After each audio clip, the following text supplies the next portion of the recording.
watching your every move. I'm obsessed with you.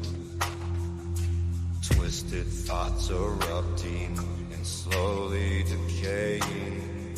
My jealousy, my envy is tearing me apart. A wicked man and his wicked deeds, masquerading as a child a of monster light. with his cruel needs, as he dances with his sick fantasy.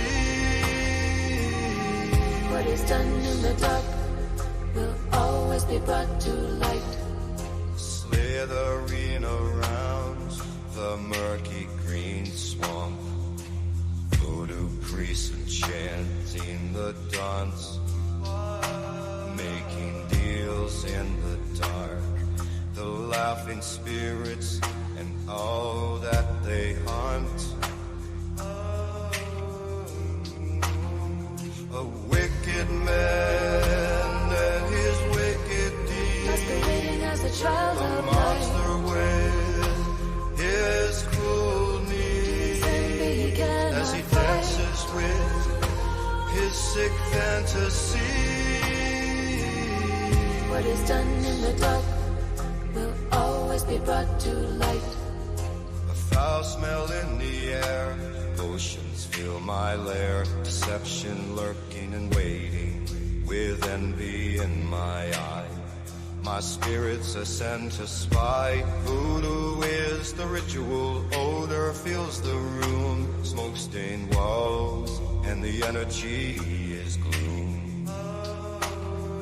A wicked man and his wicked deeds, Masquerading as a child a of monster light. with his cruel needs, as he dances with his sick fantasy.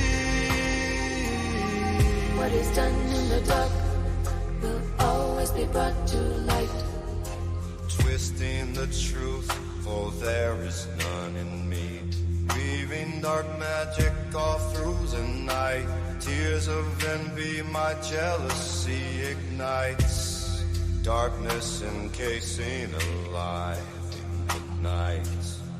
My lying tongue grows fatter with every deceitful breath.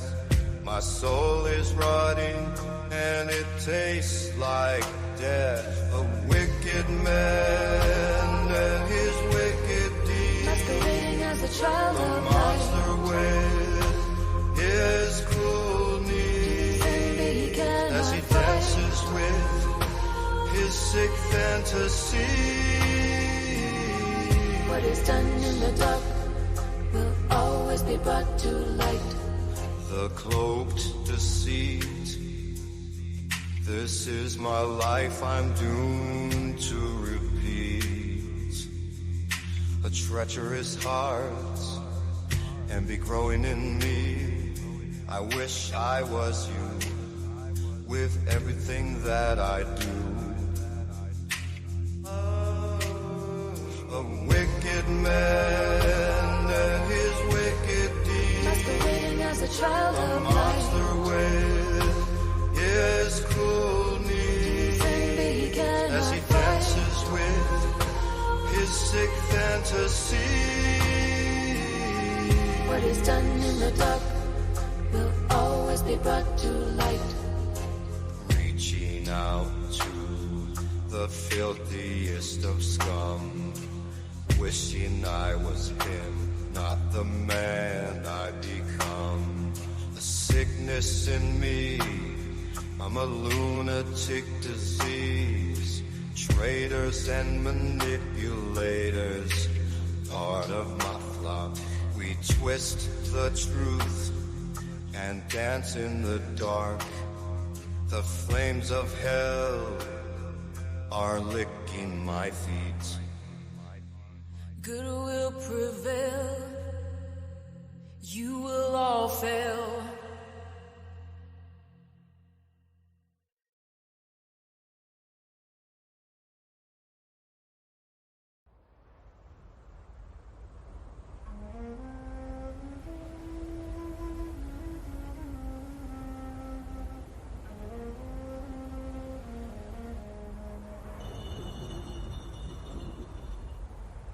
entombed for 3,000 years, wrapped growing in me. I have lived an eternity, suspended in darkness. Release me, release me. Wasting and running. Release me, release me.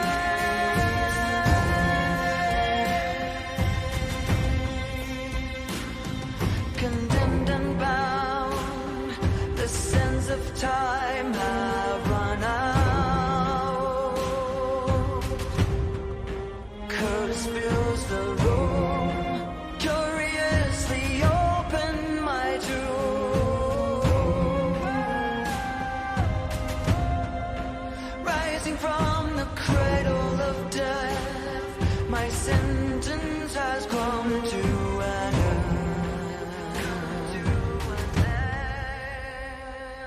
Release me, release me. Wasting and running. Release me, release me.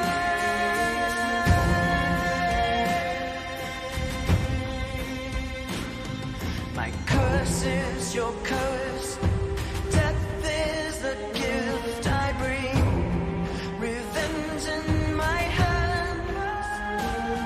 I feel no remorse. This is the mommy's curse.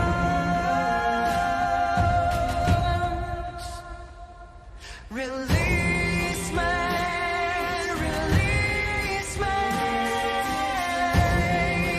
Wasting and running. Release me, release me.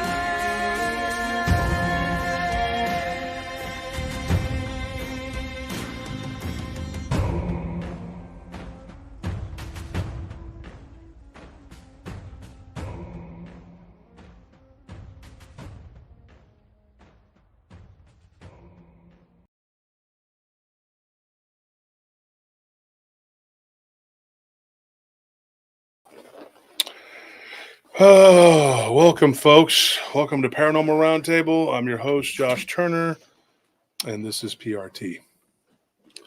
And just pretend like you're not hearing somebody moving around in a chair a whole lot.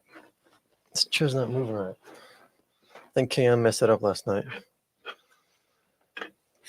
He's a very tiny guy. I don't know if he was able to do Well, it. according to his parents, he's fat, so Yeah, well, you yeah, know. but that's Indian Mommy knows best. Mhm.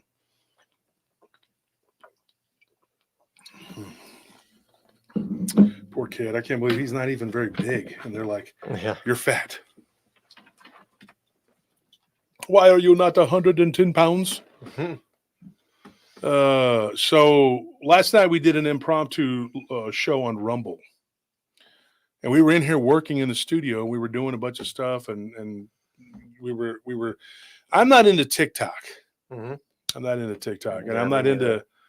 I don't do a whole lot on Instagram, although I did. David Wedley told me recently that he gets a lot of traffic off of Instagram. Mhm. But that's what we got Cam for, is so that he can kind of give us the, because that's what he does. Like he knows how to build people's stuff. Yeah. And so I said, okay, so then what do we do? And he said, we're going to have to build a TikTok account. And I said, well, you run it, because I'm not going to be involved in Yeah, that I'm crap. never downloading that app. So he's going to do that, and he's going to put us on Instagram, like not just my personal Instagram, which is Josh Turner 940, but he's going to have all this stuff. And so I guess it's going to take us to the next level, whatever, and get us more people and whatever the heck is going to be. So that's happening. That's what's going to happen. And so I'm excited about it.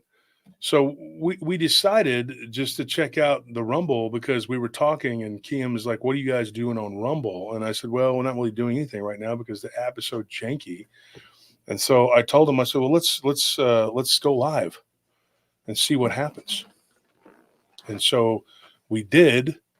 And yeah, there were like 200, over 200 people showed up at 2:30 in the morning on Rumble. But if you want to go check it out now, there's not a whole lot of paranormal going on over there on that show. I'm gonna tell you, it's mostly just a lot of jokes and laughing. And if you want a comedy, it's great for that. But there was some.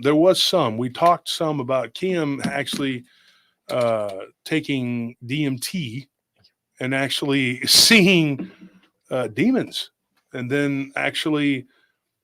We talked about his grandfather and this ghost that like accosted him on the roof of his house. It was crazy. It was like, so we got into some stuff. We talked, and then there was a woman that he was dating that had, what did she do? She built like an altar or something. She had an altar in her house, and she would like put food offerings on it, and they wouldn't spoil like 6 months later.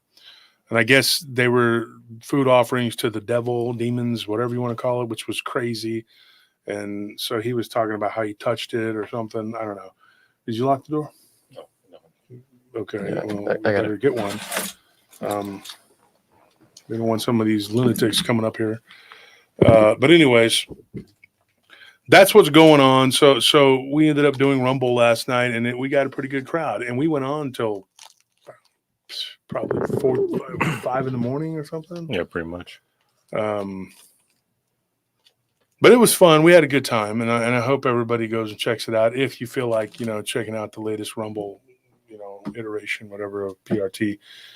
We are going to try and start doing Thursday nights as a Rumble, whatever, and do some exclusive work on there so that we can get people more involved.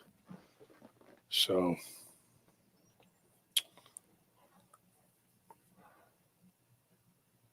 D True says that was a funny show. Yeah, it was funny, man. It was funny. Yeah, Cynthia, good point. She says, wow, good numbers for that time unscheduled. It was unscheduled. Yeah. I mean, we didn't even know we were going to do it. We just did it because we were already here. Yeah.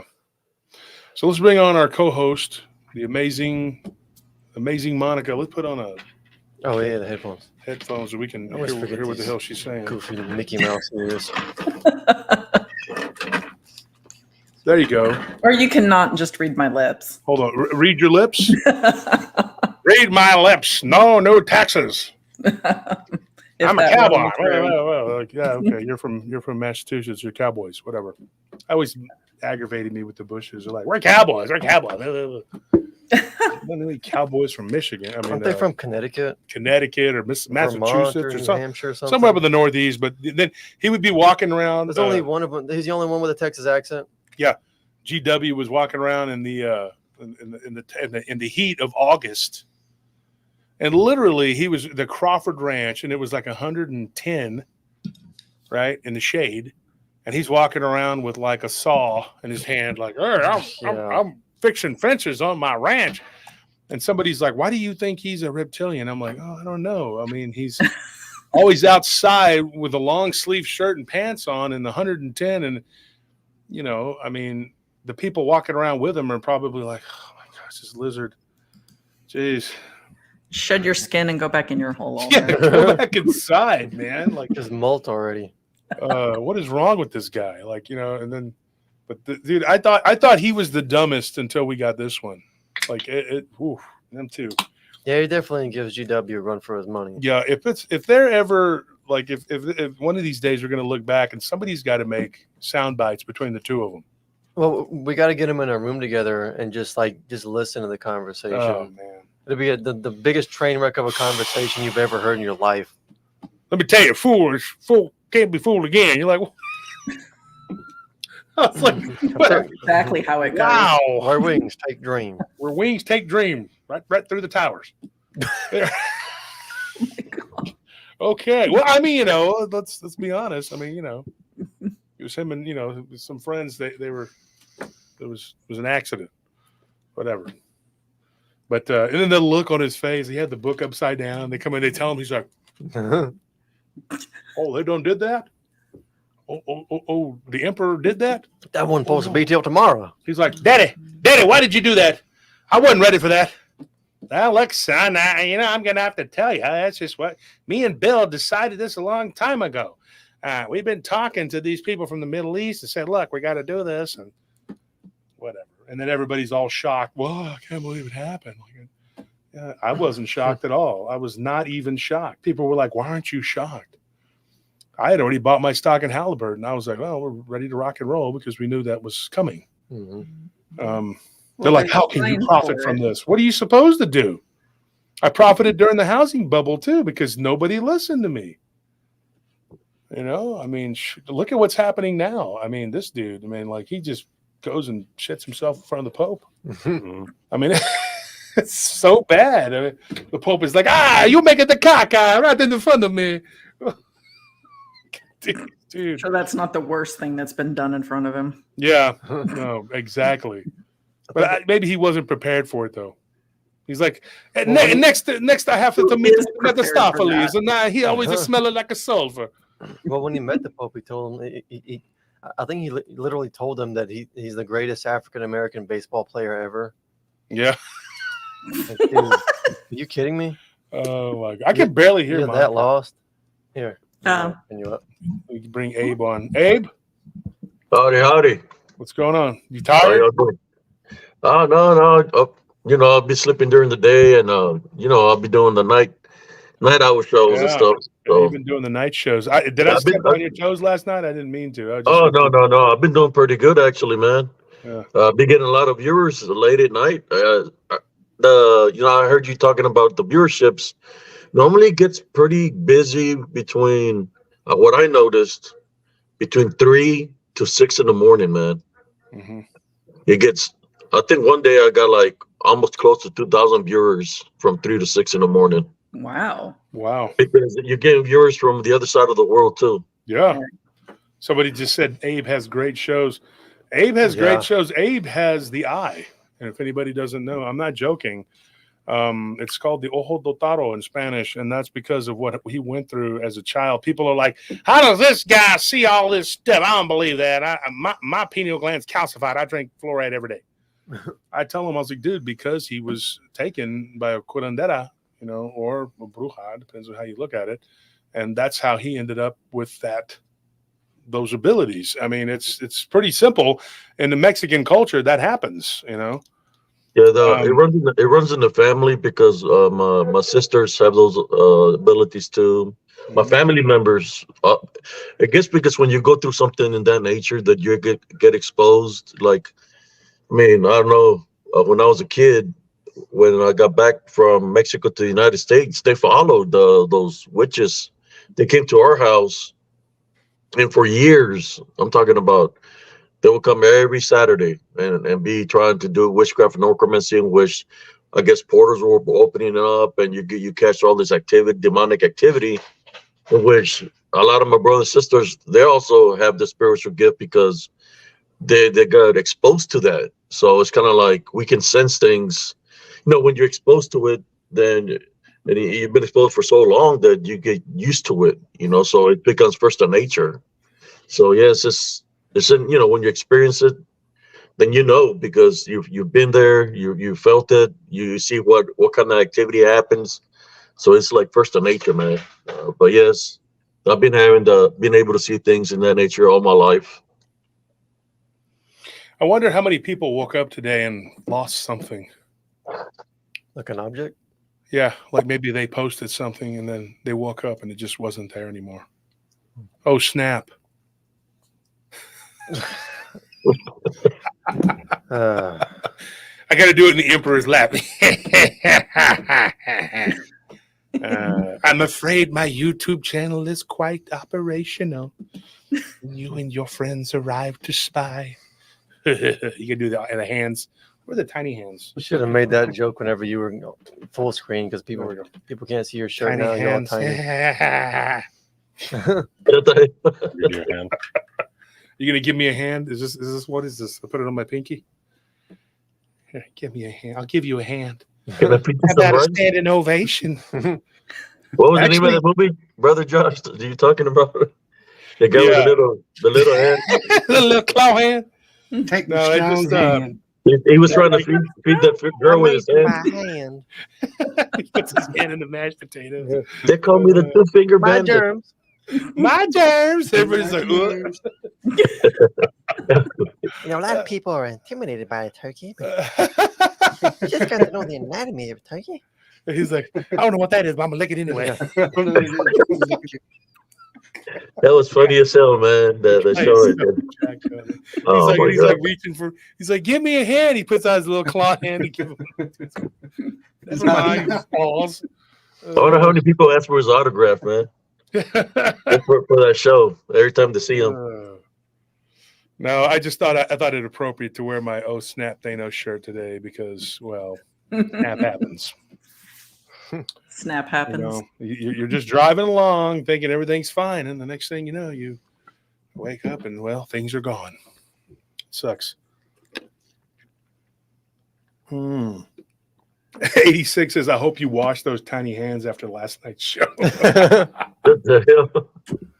Last night's show was buck wild over there on Rumble. We were having fun. We had a lot of fun with it. I'm going to Rumble now. We were reading some comments and having some fun because, you know, one of them is very much like our president. He just says whatever comes to his mind. You know, wipe my ass, claw hand, double decker bus, cable in my arm in summer. Nelly. He just goes, he just says things like whatever comes to his mind. I used to kind of get aggravated. Now I just laugh and laugh. And it is so bizarre. It's like, you know, dude, I understand the inner workings of a carjacker's mind better than his. Like a carjacker, he's like, man, my feet hurt. I want to ride instead of walking. You know, you kind of understand why he's doing what he does. You understand the base motivation. Yeah, exactly. He's motivated to not walk. This guy just, I don't know. And ambitious. Yeah. Can't understand it. Don't care. But so what we got tonight, folks, I wanted to talk a little bit about some weird stuff. Of course, you know, that's what we do on the show, but I want to get y'all's opinions. So I was reading something about vampires. And of course, I'm doing a lot of research because I'm actually in the middle of a book about vampires. It's a little golden book. I've read 5 pages now. I'm halfway through. No, I'm kidding. Seriously. The little vampire that could kill you. No, there was this vampire named Abrigio. Have y'all heard of this guy? Abrigio. Yeah, he was actually, it was a myth that I read about in Greek history, in Greek mythology, and that he was actually cursed by 2 different gods, by Apollo and Artemis. So I didn't know how much validity there was to this, but it was pretty interesting. And I thought, you know, this maybe we could talk about this. I know Monica does a lot of research on mythology, right, Monica? Mm-hmm. I do, but I cannot say I've heard of him. Sorry. You're lacking. Everything like you do, slipping. sir. At least the Astros are winning. Thank goodness, 7-5 over the Twins. I guess we're just going to have to. I don't know. What we're going to do. I was hoping that the amazing Monica would be able to tell us about this guy. Maybe she's not so amazing. Apparently not. Yeah, I think that's true. What's she here for? That out. She sucks. She's terrible. She's awful. You suck. I just spit my water. We can't talk too much because then it's what's it called? Like flirting. cringe flirting. Cringe flirting. But also, I'm supposed to be gay, so therefore I can't talk to Joe, Anthony, Tony, or Well, Abe you gotta too talk. much. Yeah, you gotta talk to Abe because y'all are both bears. Yeah. So when I talk, I'm going to look away. So you, handsome man in the far bottom corner, did I say handsome? Oh my gosh, I let the cat out of the bag. Because suppose I hang out at the Iron Bull. We're all the men at work over here. You walk in, they're like, we come here because we're full of hunger. Just walking in a firefighter uniform. What do they wear? Do they wear like normal clothes, or is it one of those where you walk in, they're all oiled up? I wonder what it is. You know what would be a hell of a video? Go in there with the camera and just start interviewing people. Have you had a paranormal experience? Have you had a just see what happens. I mean, they're just people, you know. Mm-hmm. Like, I've lost a lot of objects within my friend that we need to there's a lot of things, spooky things are happening. A lot of spookiness. Yeah. He'd be like, I think I dropped something one day and I felt something enter me. Oh, no. It was a spiritual entity. crap. A spiritual entity was Oh, looking. It was crap. looking for the key. Y'all know what the key is? He was looking for it. We don't know where it's at. We think a gerbil took it. It's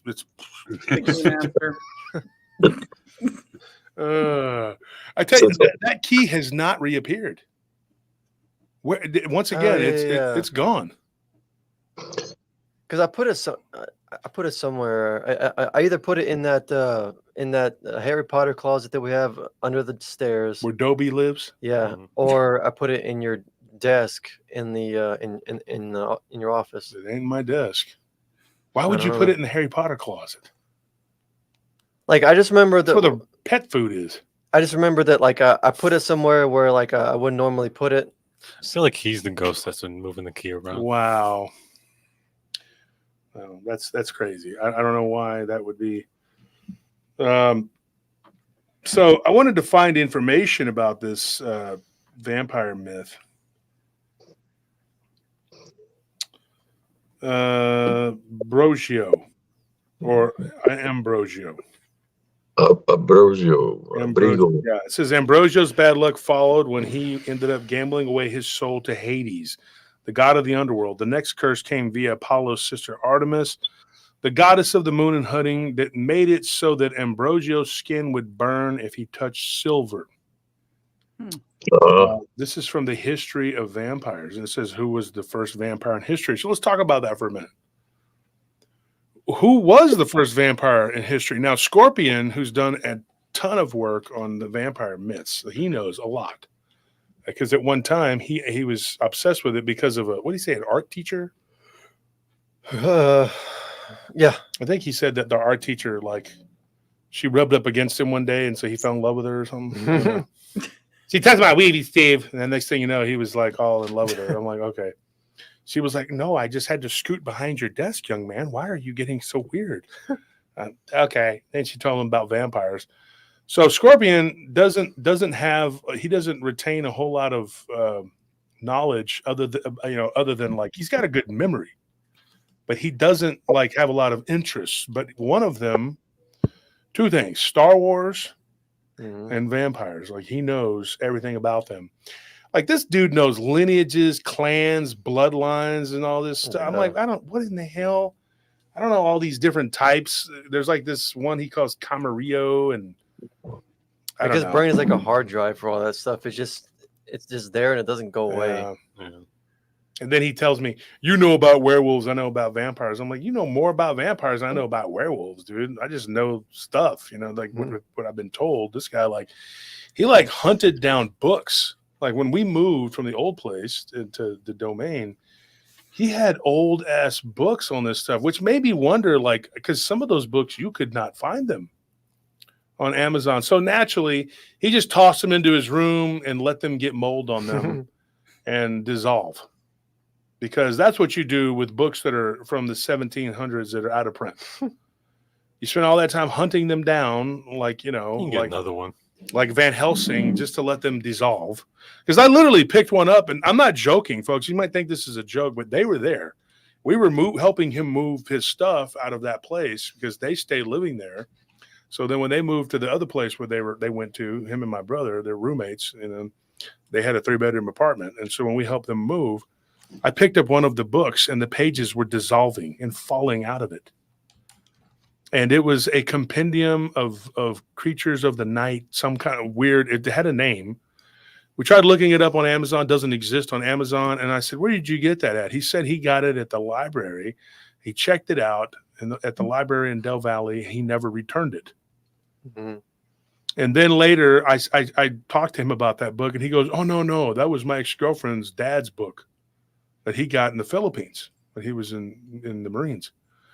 And I said, okay. So then the book he was talking about was another book that he had gotten, and it was written by some Canadian author who's in the 60s. And so I said, that's a different book. So I said, do you still have that one? He goes and gets it, and there's like chunks taken out of it. It looks like a dog chewed on it. And I was like, why on God's green earth would you take these books? I told Ken about it, and Ken's like, because Ken collects these old books. Yeah. Why would he do that? What kind of animal is he? I said, yeah, he's pretty messed up. He doesn't care. He just plays video games. That's it. Does not care. Get him in here so he can answer for his crimes. Get him in here so he can. So he has these books. There were about 3 or 4 of them. That's 3 of them. The others were contemporary books that you could get anywhere. But he had 3 or 4 books that he had for a long time that he had been reading. And I thought, what a giant waste to just let. But guess what? His Star Wars books were in great shape. Those garbage paperback books that you could get for $4.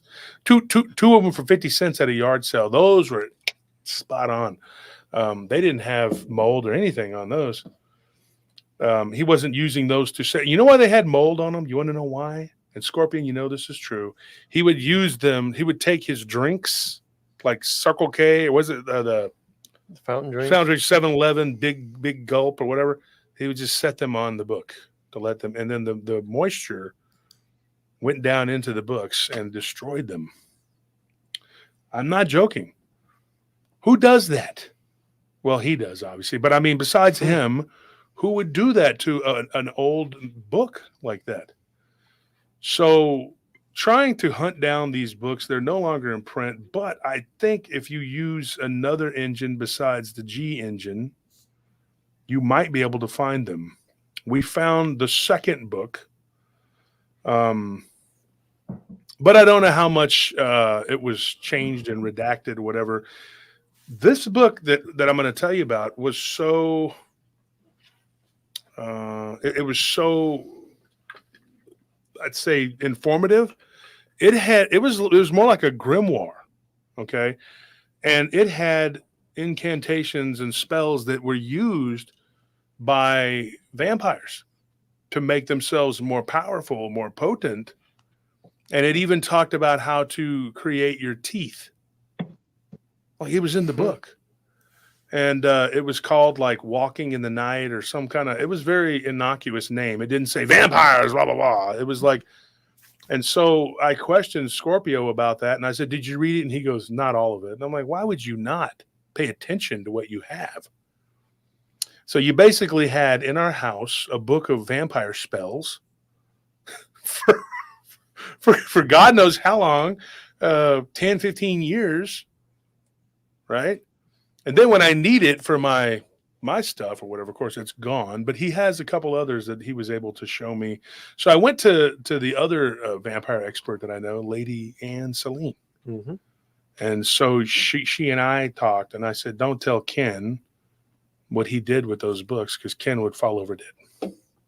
Because Ken collects Have a panic attack. old books. He has an old, and then Daniel Jones told me that Nick Redfern. I already knew Nick had them. He had a bunch of old books, which I think Daniel has a few that I'm supposed to get from him.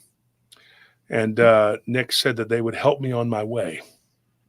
Oh, that's sweet. You get there and it's like, how to kill yourself. Nick, how could you? Well, I just thought you were a very unhappy man. You're very mopey, No, it was odd because he knew that I was writing about the vampire thing, so he said he had some stuff. I think Daniel still got them. I'm gonna have to get with him at one of these days, maybe. So I was talking to my friends here earlier, the Blondes and Booze and Tex and BMR and Donnie Cho, who likes to say stuff, and and so we were all having a little talk. And tentatively, we here at PRT have agreed to be a part of their conference, but it's actually going to be our conference / their conference. So we will be doing a conference in Branson, Missouri in the fall of 2025. That will be, so we essentially took a year off from the conferences because of crazy people.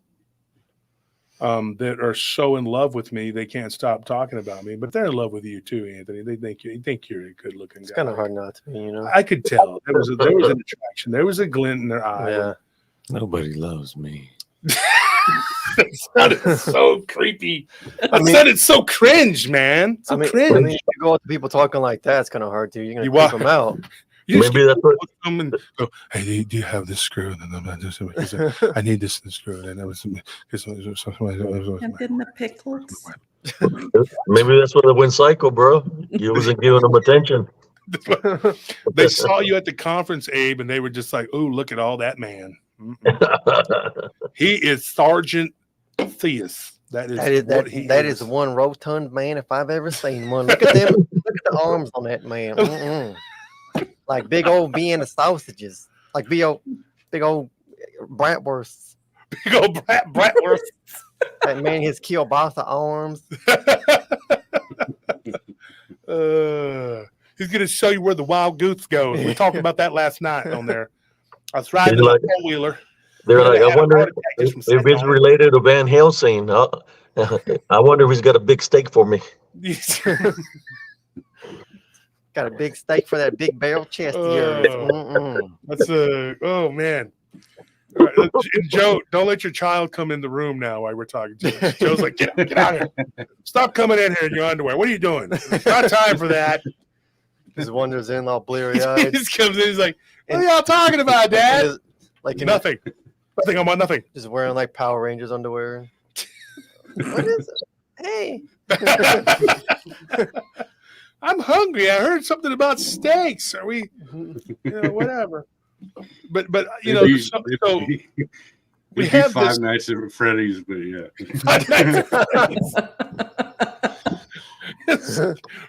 You know, What's up with a guy that looks like Kermit with a little hoodie? Yeah. Yeah. What's up with that fool? I tell you what, man. So there's all this stories about the first vampire. So I thought Monica would know more about this, but I guess I'm telling you, I suck. she sucks. Yeah. I'm going to have to drop off the show. I'm sorry. She turns into the vampire on the show. You know what they say about me? I suck. Like, Oh, hey. Monica out. She turns into a bat. Whoa. You don't see that every day. So there's all these different myths. So my question is, according to Scorpion and what he said, and I think Anne might have her own idea, there is an actual belief amongst Romanians, right, that they believe that Count Dracula, half of them believe that he was a good guy that killed a bunch of people because he had to protect his land. I know the whole history of him and what he did.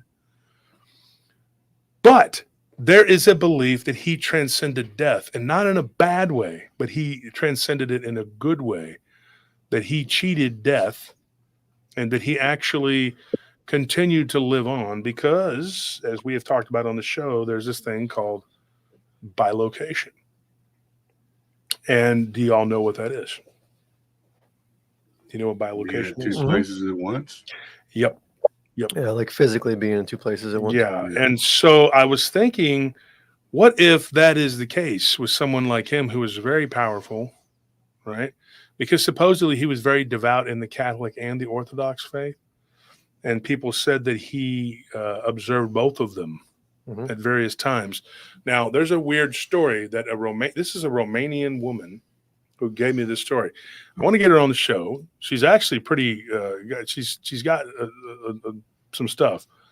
But she claims that there is a story amongst the Romanian people themselves that he was capable of this and that he could go to mass at the Catholic Church and then show up at the Orthodox Church at the same time.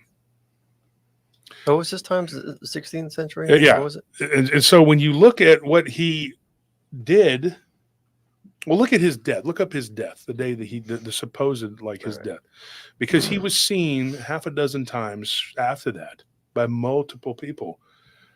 One of the things I learned, this is some weird stuff. So you start getting into this, and they say that Cain was actually the first vampire. Oh, no, he was 15th century. Yeah, I was thinking 16th. 1466 or something like that. When did he die? Yeah, 1476 or 76. That's when he Okay. died. So he died in 1476. What did you say? 14th century? No, I was thinking 16th century, but it's, 16th, it's whatever. 15th. Anyway, he died in 1466 or 1476, whatever. So supposedly he was seen up until like almost the 1500s. The people would see him, so they thought maybe he really didn't die. But it was like maybe like his cousin Elizabeth Bathory, who was a Hungarian, princess, whatever. She killed 660 something women. She was terrible. They walled her up into a room, and she lived the rest of her life in basically isolation.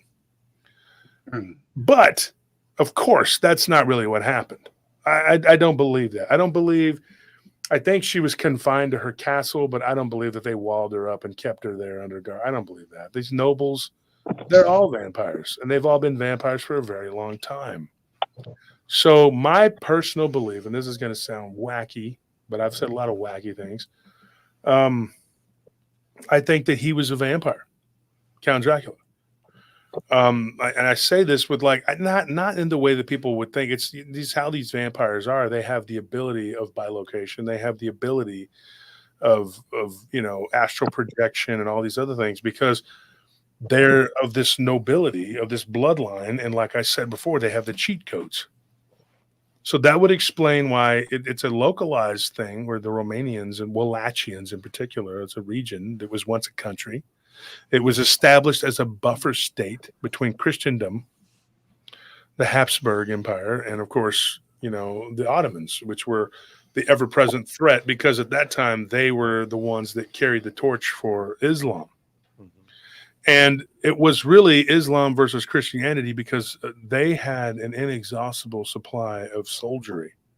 Not only did they have the Janissaries, as the Ottomans, that would fight for them, who were people who were taken from the Slavic regions and the other areas, of Greece and different places in southern Greece from the Roman races. They would take them and make them into slaves. They would become the Janissaries, and they would indoctrinate them into Islam. But they had a steady supply of soldiers coming from the Moorish and Arab regions, which is actually two different things. People believe that's the same as not. And the Levant, and of course, Persia was at one time was one of their subjects, and they fought back and forth for hegemony over the Islam. For the long time, though, the Ottomans held sway, and they kept on attacking. And so the Pope, he made an alliance with the Orthodox Christians from Russia and Greece, the Byzantines, basically, and said, look, we have a problem at our doorstep. We have this maniac there who's driven by bloodlust. Let's let him do what he does. So a lot of people believe that he was their savior, right? He did all these bad things, but he took it so far that the Vatican said, oh, okay, all right. Now we have to pretend like we weren't a part of what this dude was doing, which they damn well were. And then we told them to scale it back. No, you didn't. But it's cool to pretend, right? Let's all play dress up. And so they pretended like they didn't know that he was as vile and bad as he was. He literally did things that people thought at the time were just him trying to make a point or to make it look like, he was. I think it was both, like people to make a point, but also because I think he drank blood.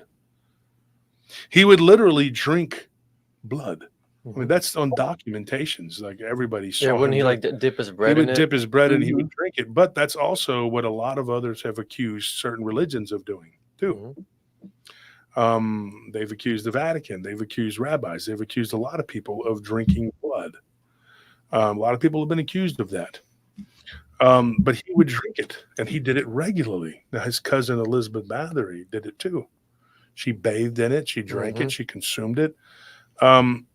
You hear a lot of stories about these noblemen, these nobility. Giles de Raz comes to mind. Oh, he was terrible. He was horrible, and he was a sicko and did all kinds of stuff. Now, a lot of people say that was not real, that they were just trying to depose him. The Knights Templar were accused of it. Of course, Louis just wanted to not pay them. Yeah. But then again, it yeah. could have been dual fold, though. He might have not wanted to pay them and thought, well, they're a bunch of dirty perverts and they drink blood. So why should I pay them? Mhm. He took their money and then it was time to go. So they do these things, right? But they can also shapeshift. They can also transcend their own death by creating another aspect of themselves.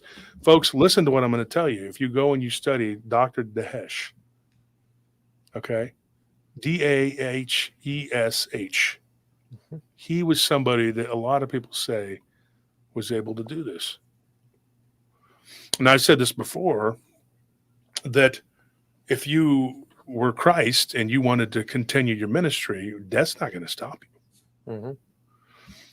A lot of people claim that he was in all these different countries, not just the New Agers, but a lot of people, there's records of him in all of these countries, all along the Silk Road, and that he ministered to these people. This isn't joke. This isn't he died in several different countries. Several different countries. One of them is in Tibet, right? Another one that was in Kathmandu, which is Nepal. There's records of him dying in Punjab. There's records of him dying, which is in India, of course. And then there's other records of him dying in China and in Japan, and that he lived and had children in all these places. And he was the same description. I mean, look at the Shroud of Turin. It's basically, they believe that it was him. Mhm. Well, now, if Jesus says the blood is the life, and he was able to use bilocation, I mean, of course, there's the flip side. The evil is going to do it too. They have their, it's basically the yin and the yang. But my question was, who was the first vampire? I believe that this is how it went down. I believe Lilith, in my opinion, was the first vampire. I believe that Cain was a vessel for her. And I believe that that's how it went down. But I believe that their children that she had. Now, here's where it gets kind of convoluted. Who did she breed with? Right? Because who was, and now here's the weird thing, and Joe will understand this. Who was the top demon in charge at that time that we know I of? know the name. Yeah. So I'm there's not going to different. speak it, but I know. Yeah, it. there's a name. Yeah, exactly. I'm not going to speak it either. But he was the big dog. He was the grand poobah at that time. But the names change. It's not all Right. the same. There's a bloodline there. There is a bloodline that people don't understand. And you can go and find these different types of books, one of which, the name of which I do know, the name of the one that Scorpion had that dissolved. But it, like I said, it had it was more of a grimoire. So I asked one of my connections. Her name is Eve, ironically. I met her through Stacy and Charles and the others from that particular temple. Eve says that is correct. That is a book that we use, and they call it the Second Marker, which is it's a black book. It's the second volume. And she's like, "Do you have one of those?" And if I did, I'm not even going to say it. I'm like, "Yeah, we have one. It's over there in storage. Go break into it. Use your supernatural abilities to take it and whatever else is in there." No, I didn't tell her. I just said, "Look, I no longer have it. We don't. That's not a lie." And I said, "We did." Now, what is the first book? And she says the first book doesn't have an author. If anybody's ever heard of the Arantia book, I don't know if anybody knows what that is. Anybody know what the Arantia book is? Okay, well, that is a book that doesn't have an author either. It is when when Nellie tried to read it, she started hearing weird popping noises coming from nowhere. Now that is a very common thing. The Arantia book. It is not a book of spells. It is the name of Earth, and there is no author. Nobody has ever claimed authorship. It's an amazing book. Even if it's a work of fiction. But this other book, which I'm not going to mention, just like I'm not going to mention the book that Dahesh taught from, which a lot of people believe was the inspiration for the Necronomicon, which was, of course, written, by H.P. Lovecraft. And Lovecraft had this connection with a Sufi mystic who gave him all kinds of information. Now, I have a friend who's Sufi and who has told me, his name is Rafiq, and Rafiq said, I can get you in touch with these people who can levitate. They can disappear and reappear, like teleport. They can do astral projection. They can come into your bedroom, wake you up in the middle of the night, and show you their silver cord and speak with you. And I told him, I am completely not on board with that. I am good. I choose just to read and be an observer, kind of like our friend Garrett Thomas says, I'm an astronaut just observing. I don't want to be a part of your mystical, magical, wonderful tour, mystery tour. I'm okay. I don't need to take the journey with you. I'm just good to listen. I'm good. I just got my popcorn ready. That's all. But if you look at this vampire thing, right? That's where that comes from, right? Lilith bred with Cain,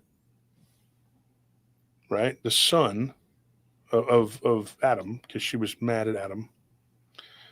He was marked, so he left the Garden of Eden. Of course, she bred with him, but then she also bred with another high-ranking devil. And then she created a whole nother mess. Now, some people believe that she really, Lilith, is actually Tiamat, because Tiamat is credited with creating all of these demons or whatever, because she was fighting with Marduk. So it gets kind of convoluted, the names, but they could all be the same people, right? Just different tellings, like the Titans really are the fallen. What if she was pregnant from Adam when she left the garden? That is another thing. She probably was, and probably did have another child. And that child would have been very angry because, like Alan says, Lilith was Adam's first wife, and she refused to. This is according to the Kabbalah. There are two books of Jewish mysticism that, if you're interested, it's the Zohar and the Kabbalah. Everybody knows those. You're not going to be able to hide those. I'll just say it. The other one's a Shams Ma'arif. I don't suggest you go, and people already know what it is, but please do not. Even having a digital copy of that can create problems, and it can also create spontaneous fires in your house. And I'm not joking. Go look online. Like I said, if you use a different search engine, you will find a whole world of people talking about the craziness that happens by possessing, reading, and especially using these books. Okay, so this is kind of some deep stuff that we're getting into here. But now the question was, who was the first werewolf? Now, as far as I could tell, if you trace it back, it was King Lycan, or Lycanos, whatever his name was. There's different ways they say it. People will say, that's not how you say his name. Well, there's about 8 different stories about it, so you tell me. Just like Solomon, there's the Key of Solomon, the Song of Solomon, the Lesser Key of Solomon. Everybody's like, well, that's a different one. That's a different story. That's your story was told by who? By the Byzantines? By the Romans? By the Greeks? The Minoans? Like, there's a million different ways to tell that story. Was it told by the Hebrews? Was it told by the Ethiopian Hebrews? Yes, they're Ethiopian Hebrews. Which story is correct? All we know is that there was a vampire, get this, named Ornius, right, who did what he did. And that caused Solomon to not be happy, and he appealed to God. And, Lycaon is one way. Yeah, King Lycaon and Zeus, that's the whole. He tried to trick Zeus into giving him, human flesh of a child. Of a boy, and Zeus cursed him and made him into a werewolf. So he is credited with creating the first werewolf. Now you got to remember, Zeus was more than likely a watcher. I think it was, his name starts with an A. That's who I think Zeus was. And I think his dad, Kronos, was another one. Now, the Olympic gods were the descendants of the Titans, right? They would have been the second generation of the Nephilim, right? Of the fallen, which would have been the first. lineage of the Nephilim, and everything after that was 2, 3, 4, 5, 6 generations. And you had all these different iterations of who they were and what they were. But if you really get down to brass tacks, who are they? Probably the Anunnaki. So you have all of these. Yeah, Kronos was a Titan, but Zeus killed him. But you can't kill. Can't kill. You can't kill that Titan. You can't kill an entity like that. They just get locked up. Now the confusion gets with Tiamat, who is also sort of a vampiric entity. She's always drawn as like having fangs. Sometimes she's drawn as a Gorgon. Does anybody know what a Gorgon is? That's what Medusa was. Come on, Yeah, it's Monica. Medusa. Huh? The Gorgon. Yeah, it's Medusa. Yeah, there was a race of them. Yeah, Yeah, an entire more race. than one. More than one. She was turned into a Gorgon by who? Athena? No. No, who was it? Dumbass. No, she was Aphrodite. Aphrodite. I forgot. Yeah, because she was one of the priestesses in the temple. She's one of the jealous She got little hoes. attacked and they victim blamed her and then turned her into a Gorgon. She was jealous of Medusa's beauty. She was like, her booty's bigger and more round than mine, and I've been Well, it doing wasn't Pilates. just that she was So jealous of gotta her. go. She was assaulted in the temple. Yeah, and it was crazy that Yeah. but she was jealous of her too. You know she Well, was. She was looking know at how her and that she's is. like, she's been doing those the P90X, and she wasn't. She'd been eating a few too many sweets, and she's like, girlfriend. The I got gods a- are I got petty and cruel. a little figurine of Medusa. I'll bring it so I can show it to you. Cool. How could you have that idol in your house? I You're dressed not a up good as Medusa Christian. This past Halloween. Exactly. I did the snakes and everything all through my He's house. He's Gorgon shaming. Gorgon shaming. Girlfriend, you got that big old snake butt. You think you're hot? Mm-mm. You got all the hellhounds wanting you. You never want to Who be doesn't want that? the most attractive one in the room or the smartest one in the room because everyone's going to hate you. And then Zeus is like, "Why did you turn her into this hideous monster? I was looking at her all the time. Why? I mean, I shouldn't have been, but you know." And she's like, "Well, I told her, you know what? She needs to do my nails, do my hair, do my wash, take care of my kids, and take my car to get clean. And she didn't want to do all that. She nothing but a little bitch." And Zeus is like, "Sounds good." Same thing Hera did to Hercules. I don't care I about still that. hit it. He's going to burn himself up, and it's really my fault, but I'm just going to sit there and Zeus was a piece of crap. Really was. He was a Yeah. piece of crap. Deadbeat dad. Deadbeat. Total deadbeat dad. That's all he Philandering was. Deadbeat. He'd be owing child support all over Compton if he was. What is this guy? Well, this guy was horrible. You know, and he was the first gangster. Really, you know, he was horrible. He was just sitting up there like Tony Soprano, dude. Like, that's ridiculous, that guy. And then they wonder why they lay the smackdown on him, and they're like, "God's mad at us? Why? What did we do?" Well, pretty much everything. Forget about it. But yeah, so you had this whole, you know, pantheon of dickheads. Is really what they were. Yeah. You know, they were ruling over humans, and humans were being treated really badly. But I don't understand how this all worked because, I'm told that the angels had to tell God that stuff was going on. A truly powerful, omnipotent God's not going to be like, "Whoa, I didn't know that was happening. Let me go over there and figure it out." No. Right. The all-powerful, almighty God, the Father of Christ, is there at all times. So it would lend credence to a Gnostic demiurge that was just kind of absent. Then you look at the Yazidis, who seem to have sort of something there, where they say that the God of this world was Lucifer. He was the fallen, the original rebellious angel, and he shaped this world. Now, here's where it gets tricky because they speak a form of Greek, right? They're Kurdish, but it's like a type of not perverted, but sort of twisted Greek mixed with a Levantian Phoenician language that no longer exists. So if you take what that translation is, and I heard this directly from a Kurdish person that told me, my friend's dad told me this. He said, when they say that he is the God of this world, that he was given this world by God, the true God, that he created a counterfeit. No, he just sort of redecorated. It means he changed this world. He didn't create it. He took it and sort of decked it out. So, like, say that there is a snake that burrows into the ground and a mongoose kills it and decides to go live in that burrow. And he says, I'm going to redecorate. In fact, I'm just going to eat this snake and use its skin to put up on the wall. That's what the devil did. And this is what the Yazidi believe? The Yazidi, they call him the peacock god, but they also believe that the Almighty God said that he is forgiven and that he has been given the lease basically of this world. Then you have Jesus that comes and says, hey, guys, the God of this world is not my father. The God of this world is Satan. This is a counterfeit, so to speak, you know. But it's lost in translation because unless you know ancient Greek, you know Aramaic, you know ancient Hebrew, which is different than regular Hebrew.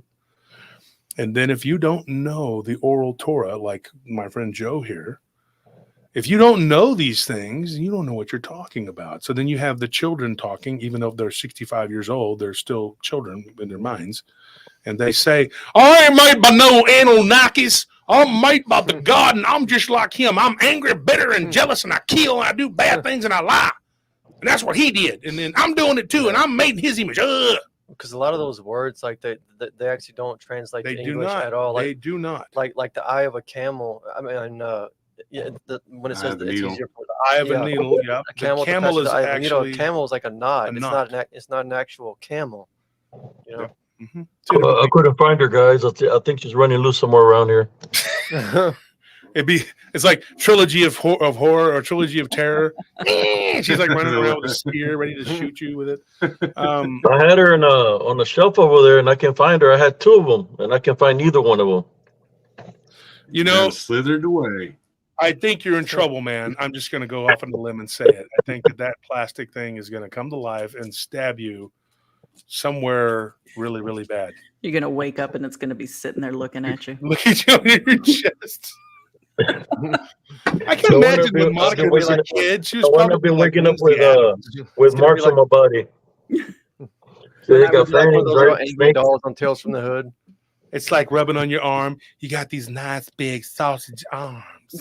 Those little arms, snakes on her head. You know? Monica, were you like the Wednesday Addams? You were like. That's so funny that you say that because my friends nickname me Wednesday. Wow. Jeez Louise. You're like, I went to a funeral today. They're like, who died? You're like, I don't know. I just showed up for the cookies. Then I left. I haven't decided yet. It was. I haven't decided yet. It was wonderful. I got a steak for the vampire. Where's our steak at? We have one.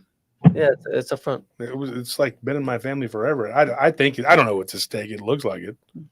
What else could it be? What else could it be? I mean, you know, my dad didn't know what it was. My grandfather didn't know what it was, and they were like, I don't know. My great grandfather didn't know what it was. Somebody passed it down from the Cossack. The bottom of it is flat, so it can be hammered. Well, we actually hit it with a hammer, and it didn't do any. It didn't mess it up at all. Yeah. Well, I mean, not with a hammer, but like with a mallet. Well, we hit it with a hammer, and it didn't do anything to it. I wondered about it because, you know, my great grandfather didn't know where the hell it came from, but I mean, they were Cossack. Who know where the hell it came from over there somewhere in that area? Maybe it was for killing vampires. I don't know. Vampire hunter kits are very much a thing. Oh yeah. So yeah, they're folks, for sale down at the I need to buy some of those. So send some donations, please, sir. I need everyone in the chat to give me $1,000, and I will go and buy one and show it to you. Like I was looking at them the other day. Well, I mean, we all were down at that collectible store where they sell all those artifacts. They're really interesting. Yeah. They're very neat. It's really cool to look at. Yeah. And because I mean, they're not like props. These are things that people took very seriously. And they carried them around. Used for real. Yeah. Vampire kits. Yeah, I think that we have, and what the enemy does, and they love to do this, is turn everything into a goofy cartoon show. Mm-hmm. I was talking about this, and this gets a little off topic, but I promise you, folks, we will get right back on to what we're talking about.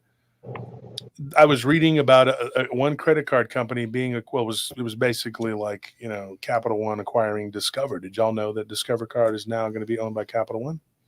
I didn't know that. What's in your wallet? Well, it's all going to be Capital One now. But no, because Visa and MasterCard are like, hey, They can't have the monopoly. We have it. Yeah. We've been screwing people for years. What are you doing? Why I oughta with the 4 biggest banks and slap you. And then Capital One's like, snuck up on you, huh? Issuing people with subpar credit, getting them excited, making them go into debt. I can do it too. So I asked people. I was in this group, and they were talking about money. Now I'm going to ask this to the audience, and it's very important. Okay. And like I said, I promise I'll get back to where we were at. But what comes to mind when you hear money? What comes to? I'll start with you, Joe. What do you think when you hear the word money? What comes to mind? Moloch. What? Basically, Moloch. Moloch? The demon Moloch? Oh, you mean like? Yeah. Oh, okay. So you're looking at it from a spiritual aspect. Yeah, I would. Yeah. Well, Mammon. Mammon, yeah. Mammon, yeah. What comes to mind for you, Abe, when you just hear the word money? Well, the saying, the money's the root of all evil. See, you're looking at it from a spiritual perspective. Yeah. I mean, that's what I was saying. Yeah. What about you, Monica? Money.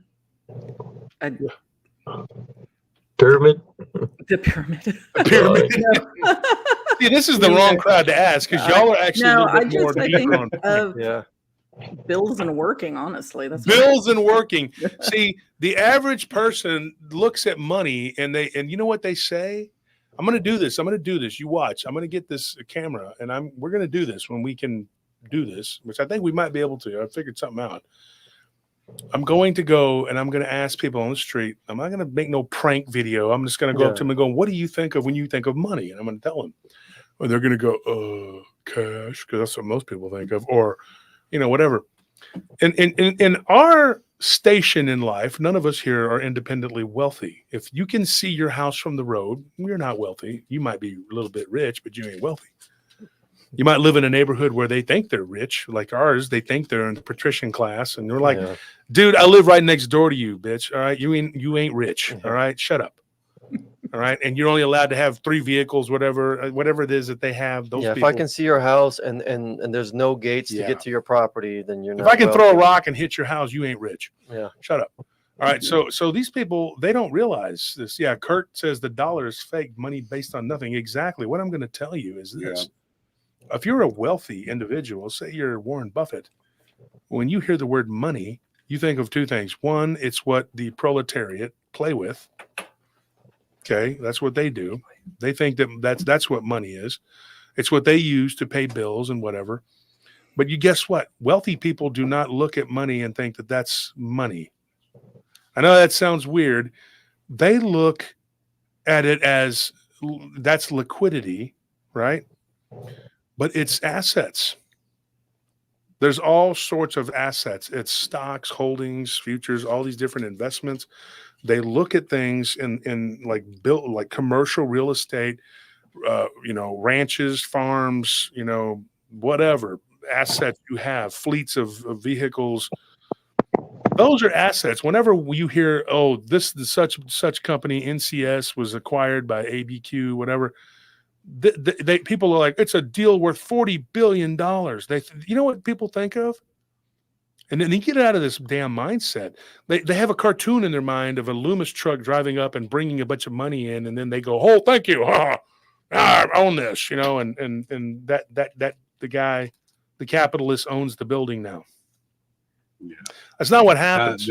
Or they think that there's some sort of a magical transfer through Zelle or some other shit, and they transfer $40 billion and there's cash. And people really believe this. This is what they think. I was on a thread and people were arguing about it.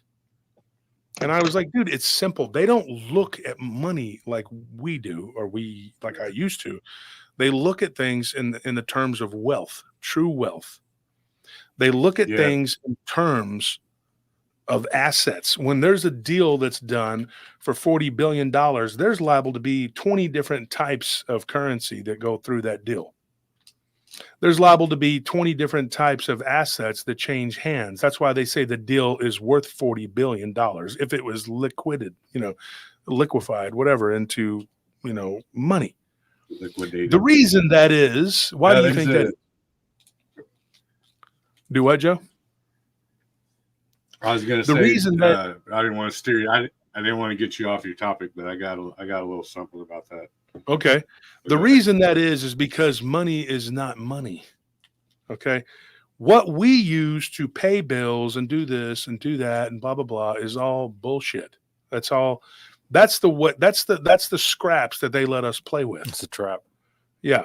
You're not investing in precious metals or minerals or mineral rights or water rights or land that has these things on it, or real estate, commercial real estate, which is really big. Then you're making money in vain. Okay, it doesn't matter. That's people are so used to just getting their money and trying to pay bills and running around the little rat cage. And these people have all of the assets, and they even want the money you have. You know, payroll tax is not even necessary. They can get enough tax from the corporations with all the money that they make, which is a drop in the bucket for them. They don't need our money. And then they charge you sales tax. Even if you're in a security business, they charge us sales tax for a service. You're not selling these people anything. You know, you're performing a service, but yet they still want you to pay a sales tax. So there's a tax upon a tax upon a tax upon a tax. So they whittle you down to about 30%. And then they make you jump through hoop after hoop after hoop. And then they make it hard for you to acquire anything if you're not showing them that you're making a bunch of money, which then they can tax. So this is what they do. And so what happens is people look at money and they think that it's like cash. And I think it's the stupidest. The cash is king. No, it is not. Assets are king. That is what is worth something, because money goes up and down. Money is going to be hyperinflated. But if you have something, it's not going to affect it because you're already locked into whatever it's worth. Gold will always be gold. Gold will always be gold. Yeah. You know, people don't understand this. So then they get so blinded by what their idea is. So these people, they couldn't even answer this guy's question when they said $40 billion is not $40 billion. And some people were dumb enough to actually put their foot in their mouth and laugh when he said that. They're like, well, then what is it? It's land, it's gold, Right. it's everything but cash. Right. Yeah. And then these Now, numbers that get transferred back and forth, they're just numbers. That's all they are. They're just numbers on a computer. It's points. Right. Yeah, there's this Indian dude. He's Lakota Sioux. He was born in like the late 1800s and lived all the way up till about the 60s and 70s, I believe. But his name was Lame Deer, and he wrote a book, very, very good book. If you ever get a chance to check it out. But he talked about how after battles, you know, like they'd be battling out the natives and the government, and they would find all the loose cash, you know, and then the kids would go, and they called it frog skins, and the kids would go grab all the cash, you know, because it's just pretty paper, you know, and then whenever they'd be dealing with the soldiers and stuff, you know, in peacetime and talking treaties and stuff, they would see these kids like making little dolls and stuff and little fold ups of the paper, you know, and they would lose their shit, you know, because they're like, dude, you know what that's worth? And then he's like, nah, it's not worth anything. So It's not worth anything. Right. And then speaking of assets, his uncle ended up collecting, I think it was like 4 or 5 silver dollars, and he ended up making them buttons on his jacket. And then one day, I don't know if it was just a regular white dude or if it was a soldier or something, saw it and was like, dude, what are you doing? Like, you know, and he's like, and he dropped it on him. He's like, yeah, well, so you go in and you pay $10 or whatever for your jacket. He's like, you wear that jacket, you know, 6 months. How much is your jacket worth after that? And he's like, well, you know, yeah, it's not going to be worth crap. And he's like, well, mine's still going to be worth, you know, because that's the asset of it. You know what I'm saying? So yeah, exactly. It's the cash values crap itself, but the assets are worth, far more. But Mhm. yeah, that's a good way to think about it. Like ever since I read that, I've never thought it twice about the way I look at money again. A farm is worth way more than money, And what I see them doing now is taking great farmland and building tract housing on it. It is the stupidest thing ever, especially where I'm from. It's called black land. You know what happens when you build a house on black land? If you don't dig if you don't dig deep down in there to anchor that thing is going to fall apart, and it's going to, because the black land rolls, it comes up. It literally, it's easy to harvest crops over black land because it tills itself. It's God. It's like God made it to farm. And they're like, you know what we're going to do? We're just going to build some old crappy houses on it. And then they're going to give you a warranty that they'll honor for a few years until that warranty runs out. It's about the time that house will fall apart. Literally sink into the ground. And sink into that freaking ground, because that black land is not made to hold that piece of property. That house is not made to withstand that. And the other purpose is to stop us from being able to grow crops, because there's too many of us and they need to get rid of a certain number. Look at the Georgia Guidestones, man. I could tell you this, that I didn't want to get too far off track, but it does tie into what I'm saying, which is that the world that we're living in is run by satanic vampires who have created a form of currency which is not real. That, once again, everything that we talk about and everything that we do is literally nothing but an agreed upon illusion. So everything we do literally is part of this grand illusion that they have created for us. It's for us to figure it out. And then if we do figure it out, then they want to get rid of you. And we as a people, that we are so much more than they are. There's so many more of us.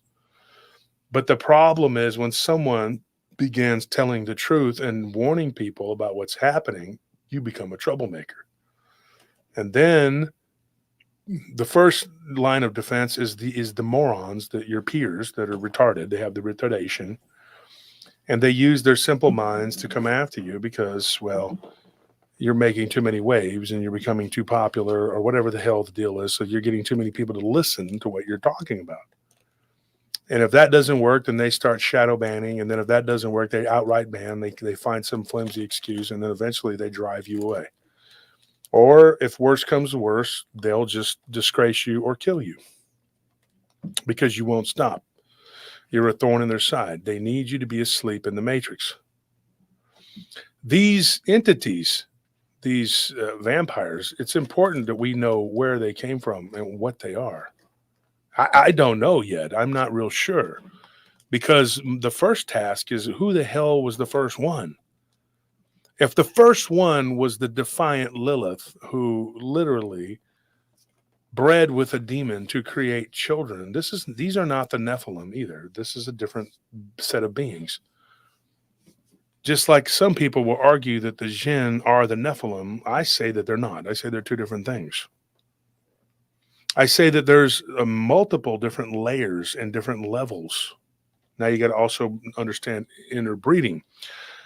One of the most interesting things I was told by a Sufi mystic, and this guy, like I was saying, a friend of mine who's not one, but his name is Rafik. I've known him for years. He's from North Africa, Tunisia, to be exact. And Rafik told me, he says, I can take you to the Sufis. So I plan to do that. He's going to take me, and we're going to meet with some of them, and they're going to tell us. Now, we're not allowed to video them. But that's not a big deal, because nowadays you can't... With the fake AI, you can't do anything anyway. I mean, I could literally video Tony,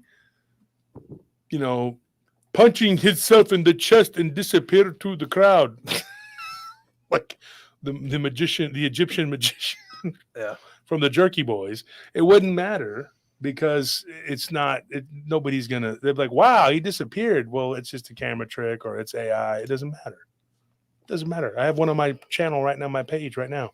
The woman turns and spins around. She becomes a dude, and everybody's freaked out. And then they just act like it didn't happen. And everybody's like, oh, it's AI. It's AI. It's AI. Yeah, that's not real. Because nobody wants to believe that this shit can be real. Because your eyes can't even tell you the truth anymore. When I had, what's his name on the show? Marzulli, L.A. Marzulli, he made a good point. He said, we've crossed the Rubicon. That's when Caesar crossed the Rubicon going into Rome. That's where that saying comes from. There was no going back.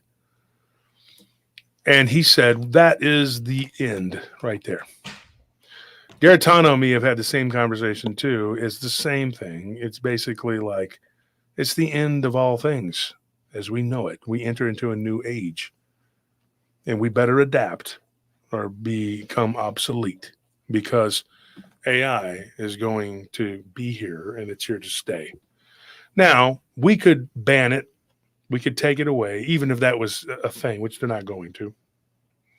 NVIDIA is now the second largest company on earth behind Apple, or behind Bill Gates' company. What's his name? Microsoft.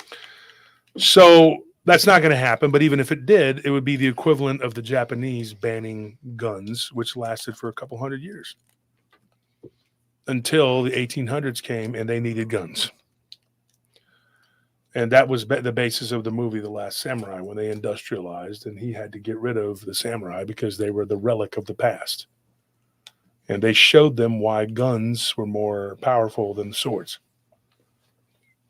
So when you stop and you look at the progression of history, you're not going to be able to stop what's coming. The only thing you can do is adapt. Adaptability is the most powerful tool you have. See, if you watch, like we were talking about The Sopranos earlier, all of the problems came from those old school gangsters who couldn't adapt to the new way.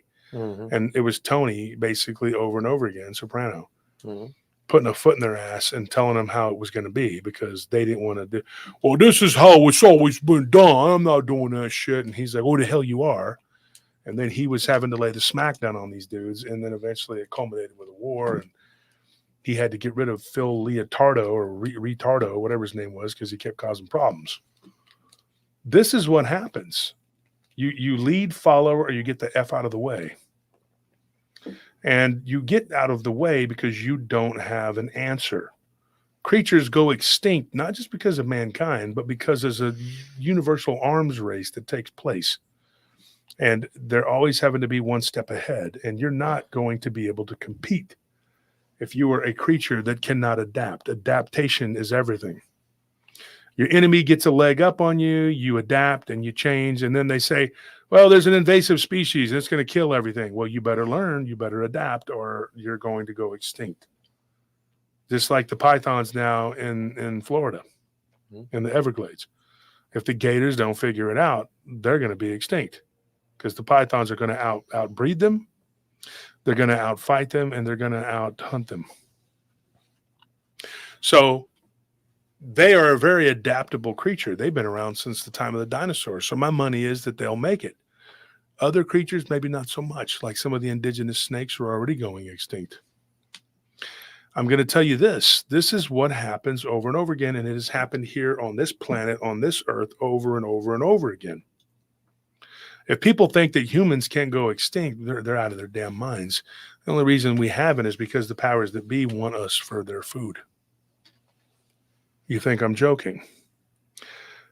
Demons want the vampires to literally get rid of us, but the vampires need us, right?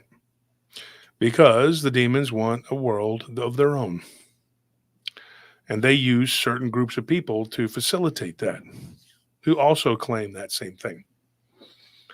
Do you think that they're all going to play together and they're all going to just divide it up and you stay on your side, I stay on mine, and it's all good now? Humans could do that because we're doing it now. It's proof that we can do that. But they won't do that. A demon by its very nature is a being made mostly of an evil energy, a dark energy, which makes it to where it cannot thrive without trying to create chaos for its neighbor. There's demons, and then there's demons, and some of them are so ridiculous that they literally think that they can turn the clock backwards. They can stand in the river, make it go the opposite direction, in defiance of the ultimate power in the universe, which is God. I think that the go-between is somewhere down the line are what we're dealing with these shape-shifting beings, these vampiric beings, and these werewolf-type beings. One is using the human level of the blood is the life and perverting it and drinking it and eating it and taking your essence. The other is being a beast, making a beast of oneself. And I believe that is another perversion of man. So you submit to the will of these demonic sacks of shit, basically, and they give you the power to take life and do whatever it is that you do and cover your tracks and do all these bad things. And in the end, it's a sucker's deal, of course, for any human that's stupid enough to do it. But ultimately, there are races of beings that could be classified as a sub-demon, technically, that aren't wanting to play that game. If you think in the terms of Lilith being the first vampire, then she created another race of beings that we know of as vampires. She mated with a fallen angel. Now, one of the Sufis that I had corresponded with a while back, which, he, like I said, he doesn't have all the answers, but he knows a lot of Sufism. He said that what we're dealing with are different types of layers of beings and demons. Hold on one second, folks. My screen just kind of glitched out. Let me check it. No, it's I got it back. Oh, okay. It was like a quick glitch. Very good point, Kurt. So what you're dealing with, you have these different types of beings that tend to be of purely ethereal beings that you don't see, right?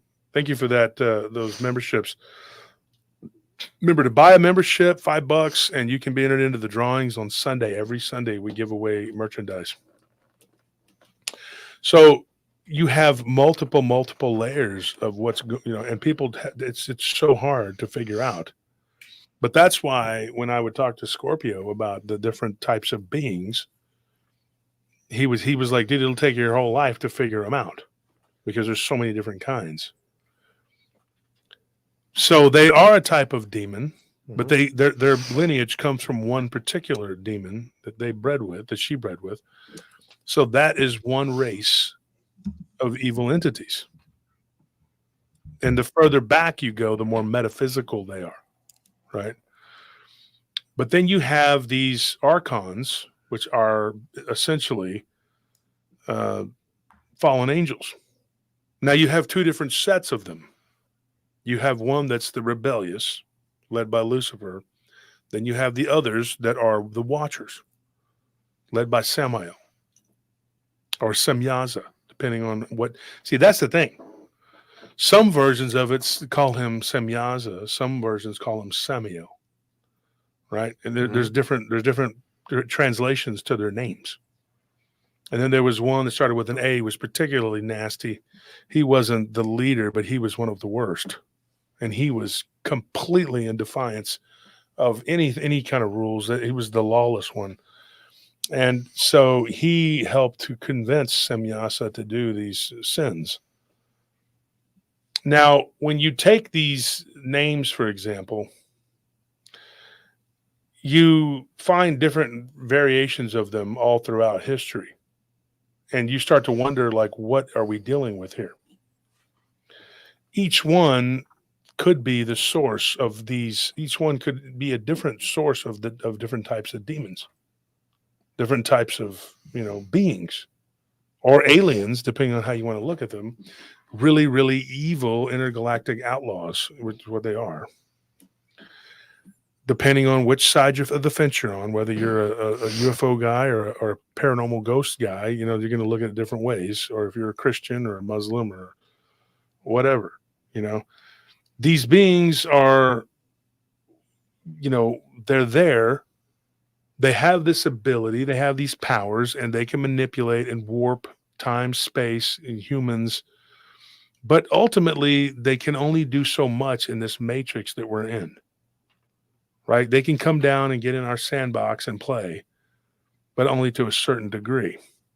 And now we have a safety valve called Christ that protects us from these. The power of his name. They never, any of them, they never come to the conclusion of, hey, okay, you know what? He is the Son of Man. They'll say he's the Son of God because that they know that God has hegemony over them. But they don't like the fact that the Son of Man can bring them to heal, which you have that power. And that is a problem for them. So you have a race of beings who I believe has garnered has gotten the power. And that is the arms race that I'm talking about. And that is these vampiric entities because they are the closest to humans. There's two different kinds. There's them and the reptilians. The reptilians really, though, are shapeshifters. A vampire doesn't lose his shit and become some sort of lizard in the middle of talking. Mm-hmm. That's the difference. The reptilians do.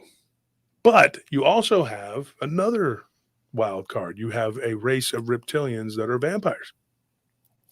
Or like, you mean like vampires, or like in their behavior that they're vampiric? They're vampiric in their behavior, but yes, they are vampires. Mm-hmm.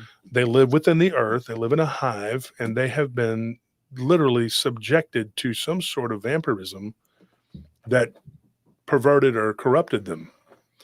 And there are different levels of invasion that took place. Now, if everybody would get together, and I'm telling you this is the truth, listen to me.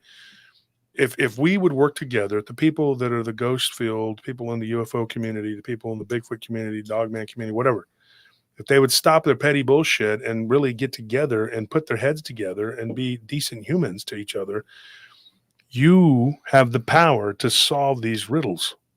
Because there are answers in multiple fields. Now, what you're seeing now is a transformation that's taking place, that has to take place, that must take place for us to survive. People like Monica, people like Abe, people like Joe, people like me, Krista and Brandy, Blondes and Booze, Tex, BMR. These are the people who are trying to bring it all together into one, under one umbrella, and telling you, hey, this is what's happening. I hate this term of like, oh, I'm a cryptid person. I don't know what that shit is. Of course you don't, because you're not willing to open your mind and look at it. Now, I'm not going to knock somebody who their wheelhouse is just ghosts. That's what you do. That's good. You're a ghost, whatever. Mm-hmm. But don't poo-poo people who are in the UFO community just because you're into ghosts and they're not. And that's what happens. They slam people from, they think this is a bunch of aliens, and they are. That's what they are.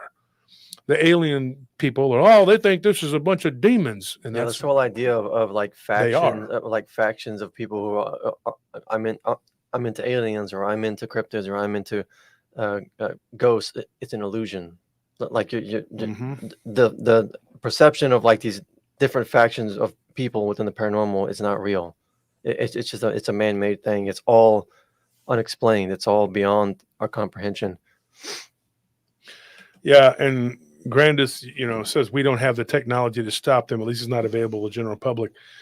Part of it is technology, but part of it also is wisdom. Christ says that we die for lack of knowledge. He says, my people die for lack of knowledge. What does that mean? It means that because you don't have the knowledge, you don't have the ability to fight back. Forewarned is forearmed. Mm-hmm. Right? So if we stop and we look and we figure out that the first vampire, because that's very important, wasn't Vlad. He was vampiric for sure. I believe that wholeheartedly. And I don't give a crap what anybody says. The problem with people in the West is they ignore people from the East. Mm-hmm. They act like people from the East don't exist, that they didn't write anything important, and that they're all backwards, and that we over here have all of the information because we can goggle it. Goggling is not going to get you anywhere. Okay. That is filtered information, folks, that has been processed so that you get garbage. Right? They done whitewashed it. That's right. Mm-hmm. Now, I want to say something, and this is a great comment here. He says, wisdom is the greatest source of empowerment. All evil entities and races do not have wisdom because the source of wisdom is humility. Without that, you will destroy yourself. Good comment, Under Fire. That's a very good comment. But I'm going to say this. What did I tell y'all earlier? The base of all wealth and the most important wealth in the entire universe is spiritual. No. What? Well, yeah, but what did I tell you? We were talking earlier today. You don't remember? It was just a few hours ago. You don't remember either? You say a lot of stuff. Okay. We went over a lot. Wow. Like you and y'all two, 10 different answers here. Y'all two and Stefan were standing there. We were talking about wealth and what it means and what it is. And what I said was that the true wealth is knowledge. That it all goes back to knowledge. The transfer and the exchange of knowledge is most important to these people that run everything. Get this. There are people like the Daheshism, they will actually use jinn/demons entities to find wealth, to build wealth, to create it. Literally, even going so far as to use treasure maps. I'm not joking. Yeah. And they'll do it multi-dimensional. Some of these vampires have told me that what they did was they walked in and out of other dimensions and grabbed gold and walked back out. Now that's egregious. And you may have a group of, interdimensionals out looking for your ass, which are called demos, which are demons, basically. And then they become kind of like cops and they come look at you because the original term, the Greek term for that, literally that was what it meant. Was, basically like a hunter. That's what they did. They came to our world to look for those who had stolen from them. They found it. They liked it. They kept. They decided to come back with more. And they found gold here. These were demons, right? Then they said, let's turn this race of monkeys here, which was just us being low-level people, and make them into workers and force them into, because this is a bunch of savages, a low-level, low-vibration planet that we can use and harvest and do whatever.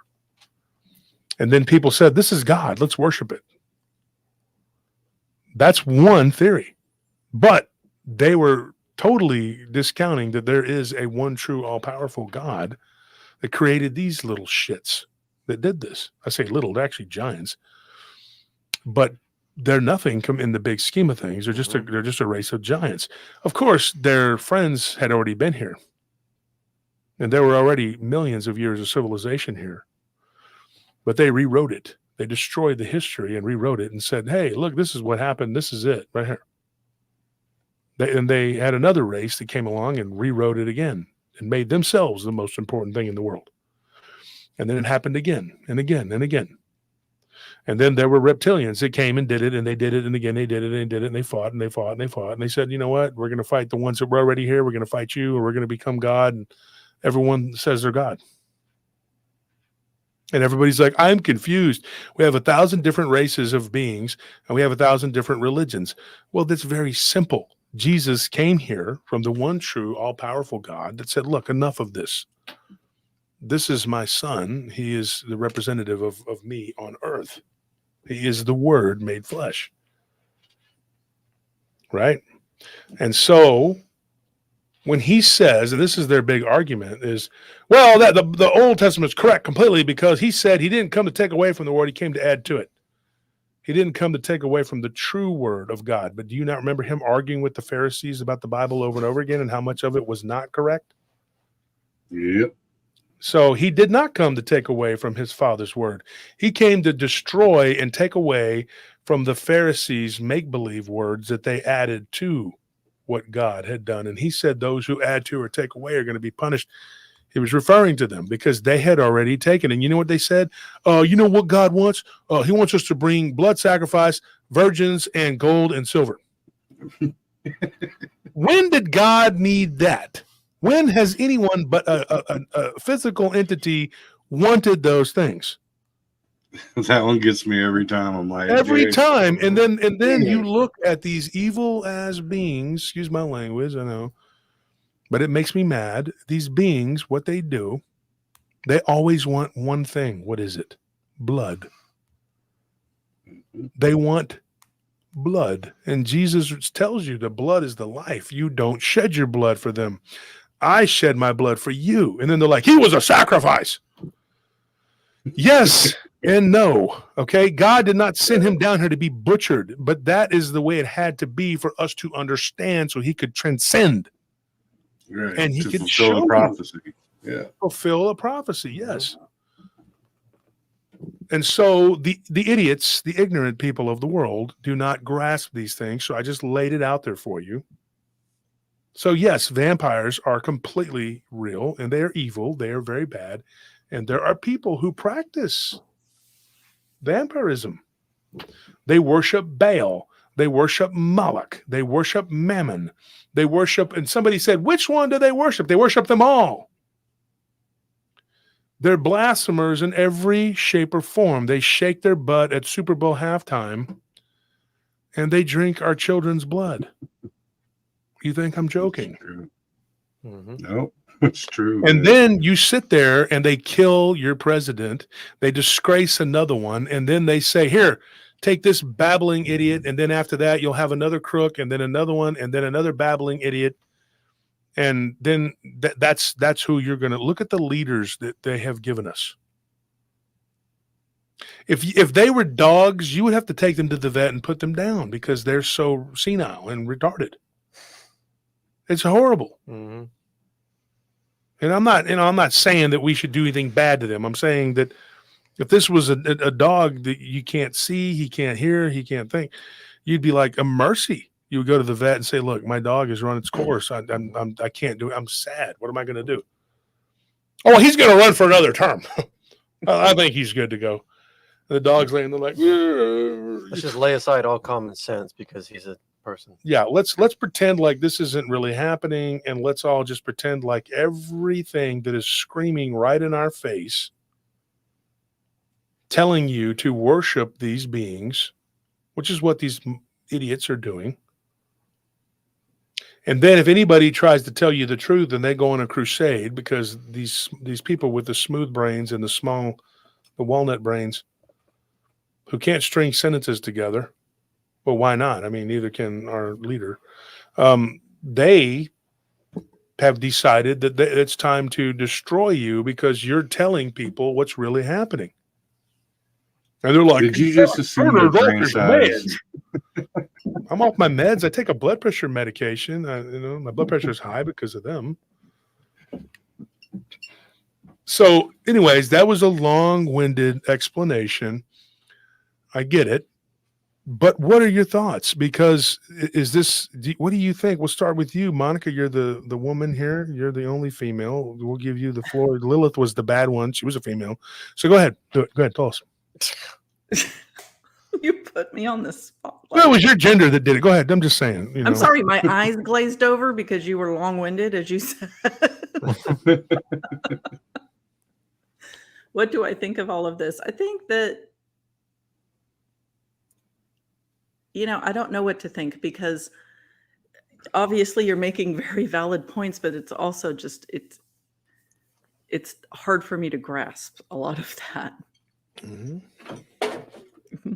Yeah, it's hard to wrap your head around in one sitting. Yeah. I mean, you have to mull it over. I do. I mean, I'm not kidding. I have to really think about that. And yeah. It sounds far-fetched, but it's also it's plausible to me too. Mm-hmm. Hang on. Can y'all hear us right now? Mm-hmm. Okay. I just want to make sure because sometimes like StreamYard will mute our mic. I got you. Yeah. Yeah. So, I mean, my answer is going to be like, I don't know what to think about that. Sorry. It's all right. Yeah, I mean, like, I don't know.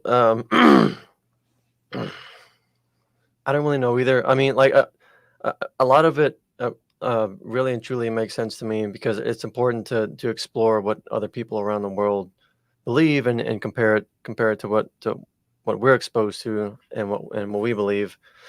And I don't want to say like use it to like debunk anything that we believe, but just like ask ourselves like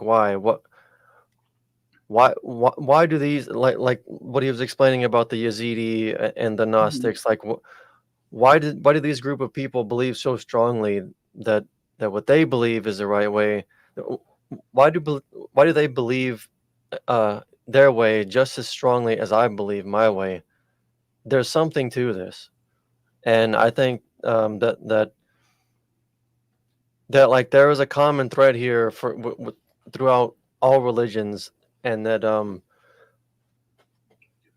humanity is a lot older than we think it is. And like I will go so far as to say that I do think some of the stories in the Bible, in the Old Testament in particular, although they may have happened, the way they're told in the Old Testament may be not necessarily the exact way they happen, and the names may not be exactly what these people were named, but the similarities between stories in the Old Testament and the stories in other religious books is not a coincidence. They're like for instance the flood. That was in the Epic of Gilgamesh as well. Well, The there are fact things is, that something tie it all happened together. that all these different cultures are trying to explain. That are trying to retell, and it gets told and retold and retold, and it's going to get distorted over time. But that doesn't mean that it's a lie, No. And I think people like to twist Wolf's words and say, "Oh, he's saying that the Bible is a lie." No, he's saying that our understanding of it is what is flawed, and we need to ask these questions. Well, consider the age of it. Of course it is. I mean, it's a 2,000-year-old game of telephone, essentially. Yeah, It's exactly. going to be distorted. And everybody's going to interpret something differently. And yes, there are things around the world that tie together, different civilizations that supposedly didn't have any contact, like the flood, like you mentioned. I mean, there's stories of it in China. There's stories of it in America. There's stories of it, obviously, in the Middle East. And, but to go back to, why do people believe so strongly in their belief? I mean, why does anybody believe in their belief, regardless of it? I mean, you're raised to believe that. And a lot of people just blindly follow. They don't really think too deeply into it. Yeah. That's because that's what my culture taught me, or my parents taught me, and their parents' parents taught them. And I mean, just down through the line, and it's just indoctrinated into you to just believe it wholeheartedly. And it is important to question that, I feel, because following anything blindly is a recipe for disaster, no matter what it is. You should really think about it, look into it, and question it. You should always do that. Yeah. Joe, Abe, what are y'all's thoughts? Abe, if you want to go first, be my guest, man. But I got my own take on it.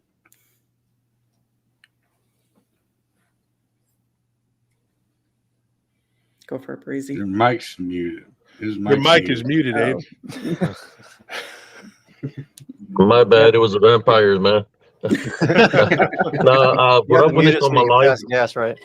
I have witnessed a lot of things, and I've seen these manifestations that they take. I remember my great grandmother putting the sage throughout the house, and because there was something happening to me spiritually, and she was able to see through the sage these creatures that I take pictures of, and show reels of that they were right there beside me. So not only God knows what they're around for, or if there is an opening where they follow me around or whatever. But spiritually, I've seen a lot of things that have no explanation. For example, when I was in the military, with the man with umbrella said he knew I'm in a foreign country, and he says he knows my grandfather and my grandmother, and they're deceased already, and he's talking a different language. And I asked him what's their names, and he says their names. Then he says my mother's name, my father's name, and all my brother and sisters' names. And it's like, how does he know this? So it's kind of like if you look at it like the vampire, how they can read your mind or whatever. You see it that way. You could see it. Maybe they're affiliated, through witchcraft and necromancy, demons, But I believe they do exist, because you get the succubus and incubus also that attack people when they're asleep. They do leave bruises, they leave marks, and they go for your spiritual energy. Or if we're the food, is that what they're using us for? To drain our energy so they can continue to exist from generation to generation. How do they make it so they can continue to exist? That's why you got generational curses, because they've been like here since the beginning of time.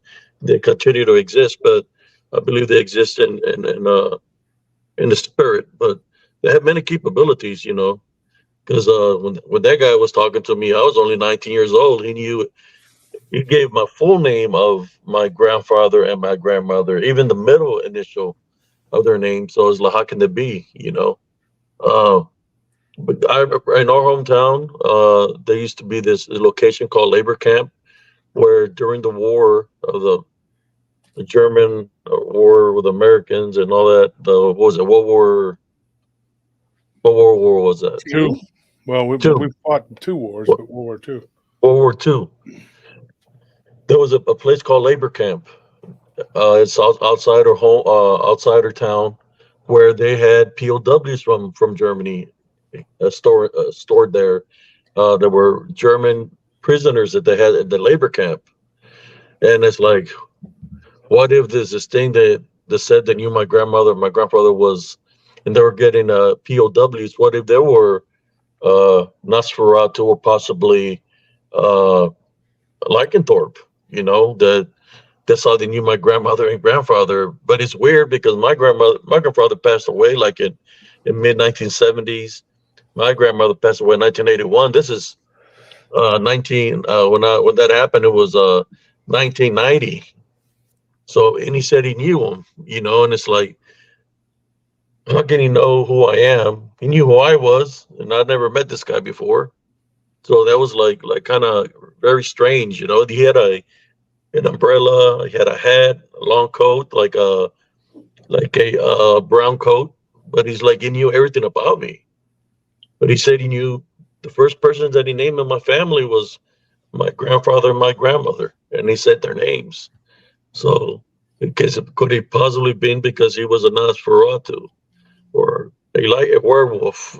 To those POW camps that they had called labor camp. It's possible, but how could it still be alive if they're dead and he knew them? It's like they're just, they'll walk amongst us. If there was a first vampire, is he still alive? If they come from demonic origin, like from Lilith, most likely they're still amongst us, just like Lilith's children are amongst us. But they're amongst us in spirit form, that they have these abilities to mess with your mind. They can change different forms, pretend to be something else, kind of like the shapeshifter skinwalkers. That's what they do. They mimic voices, they change manifestation. They can turn into animals. They have those abilities. It's just, they're amongst us. I guess like Brother Josh said, they make all this cartoons and things for you to think it's something else, but they've been amongst us all along.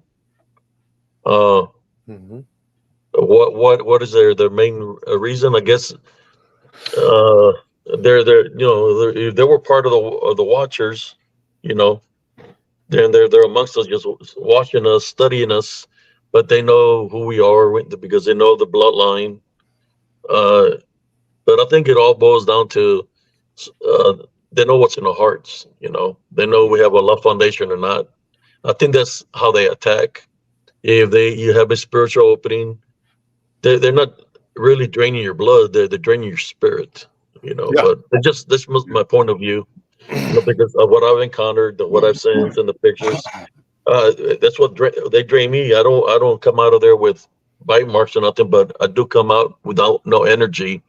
Where I come out and sit down, I'll be out for hours where I feel very exhausted because spiritually drained. But that's all I have to say. Before Joe jumps in, I want to say something. Alan Anderson says physical vampires are not real. Psychic vampires are real. There's a huge difference between the two. There's not a huge difference between the two, and physical vampires do exist. I base that on eyewitness testimony, and we have gotten a lot of it. And there was a time when people would get these stories, and they would just say, well, they're flying humanoids. Mm-hmm. But they're describing a vampire. They're describing something that's vampiric. There's this creature they call a chupacabra. Has become kind of a joke or something, that's kind of funny, whatever. But the reality is that it does drink blood. And it is an offshoot of a reptilian. My friend Nick Redfern, I was talking about earlier.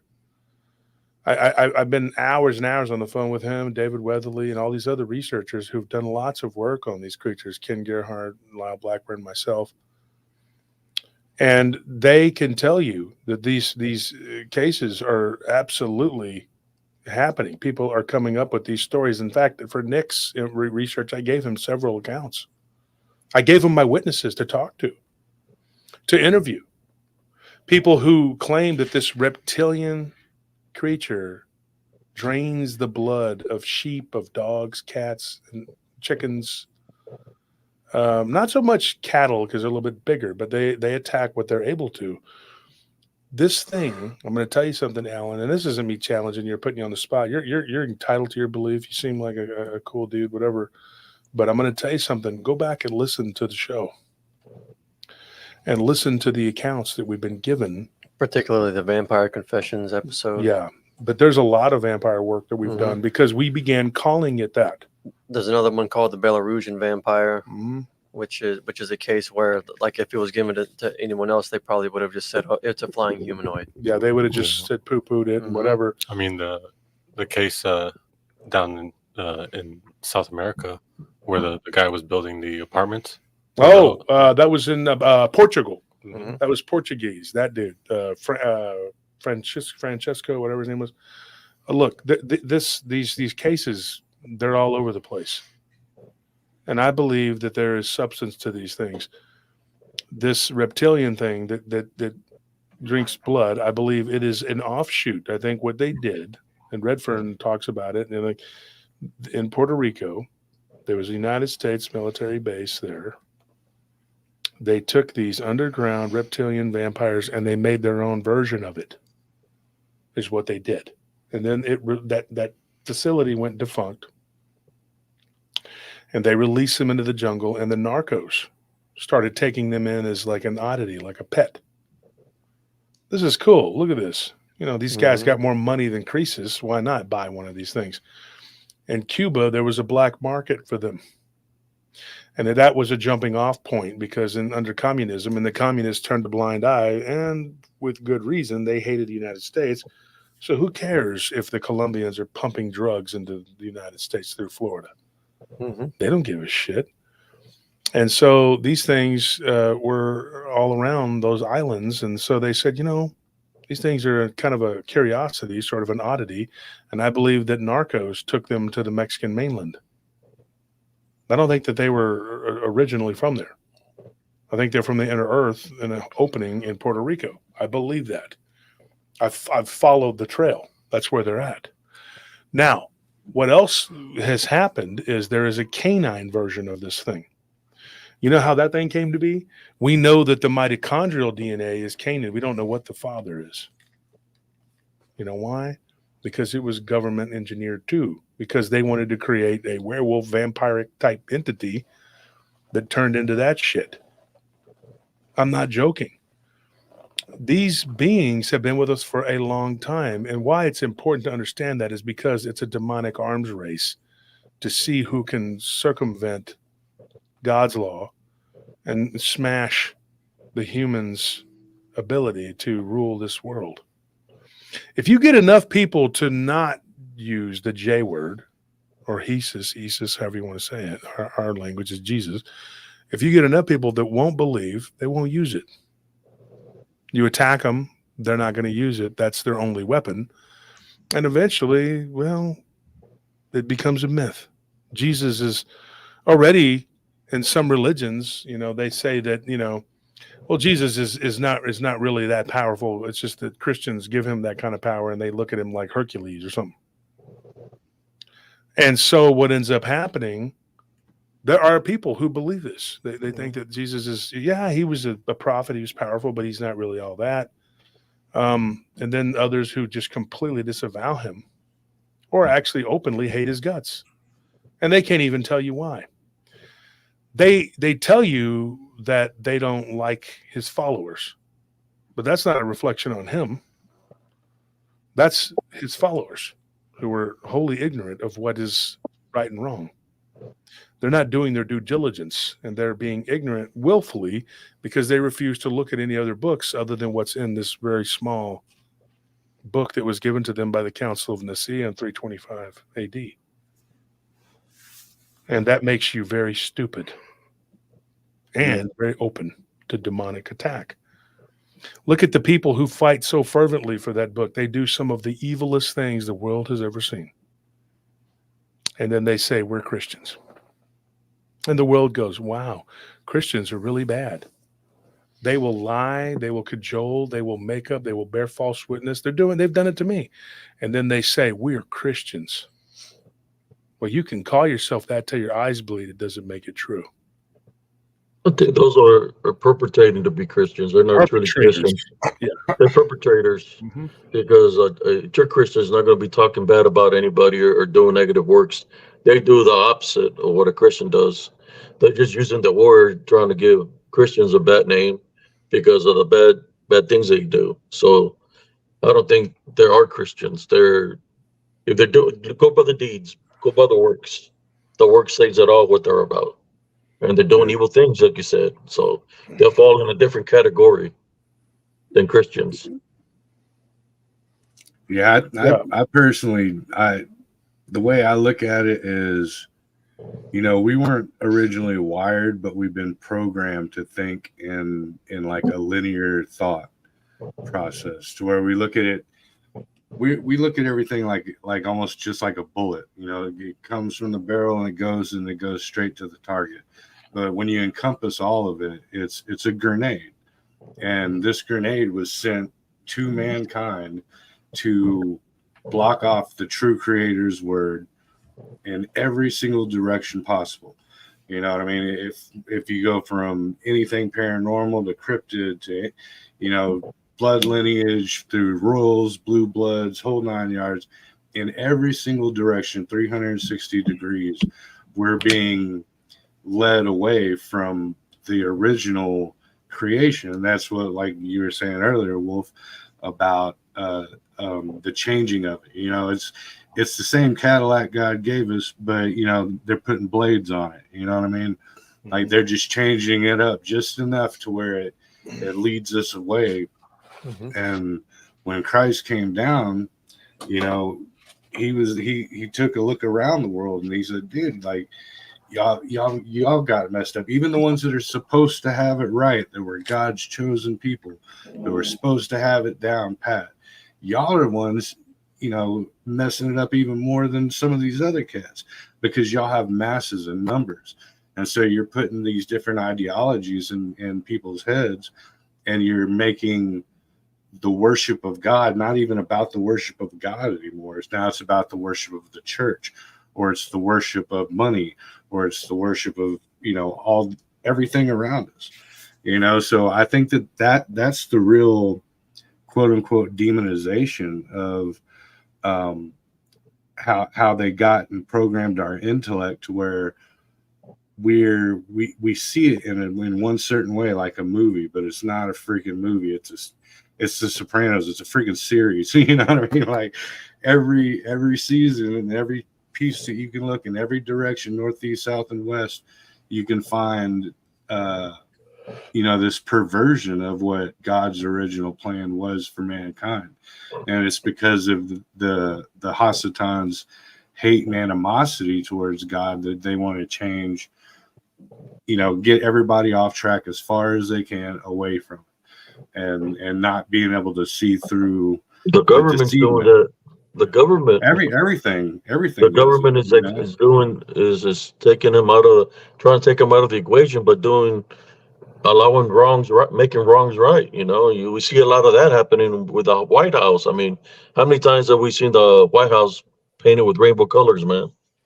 Right. Well, yeah, but I mean, it's that's a mockery. level. The mockery, they're making. I'm saying they're affiliated with kind of like there's other people that try to throw God in the picture, but they do wrongs. Look at the government. Our government is corrupted our land. It's like they're trying to make our country to have for Jesus Christ not to be in the picture.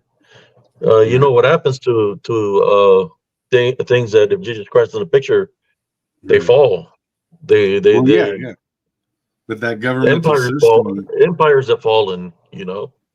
Yeah, so, the governmental system, but that's created upon same as the angelic and the demonic system. That's just the man's version of they worship Moloch, the hierarchy. The people in power, they worship Moloch. That's what they worship. Demons. That's what they worship. And they're laughing at us.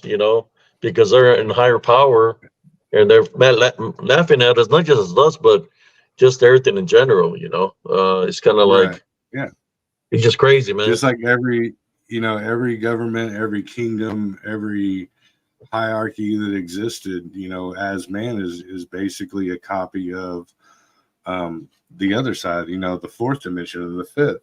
It's the same as there's higher ranks of demons. You got higher ranks of government. You got congressmen, senators, blah, blah, blah. Same within, and where did we get that from? We got that from the House of El, and the fallen. They had their hierarchies too. We wouldn't even have a hierarchy if it weren't for any of that. We'd all just be like, hey, I'm the same, you're the same. There's no one better than the other. There's no kingdom, no ruler, nothing like that. We would just be humans, but we got that thought process, and that's why it went to shit. It's like was it Queen Elizabeth, or the what was the name of the queen that just passed away?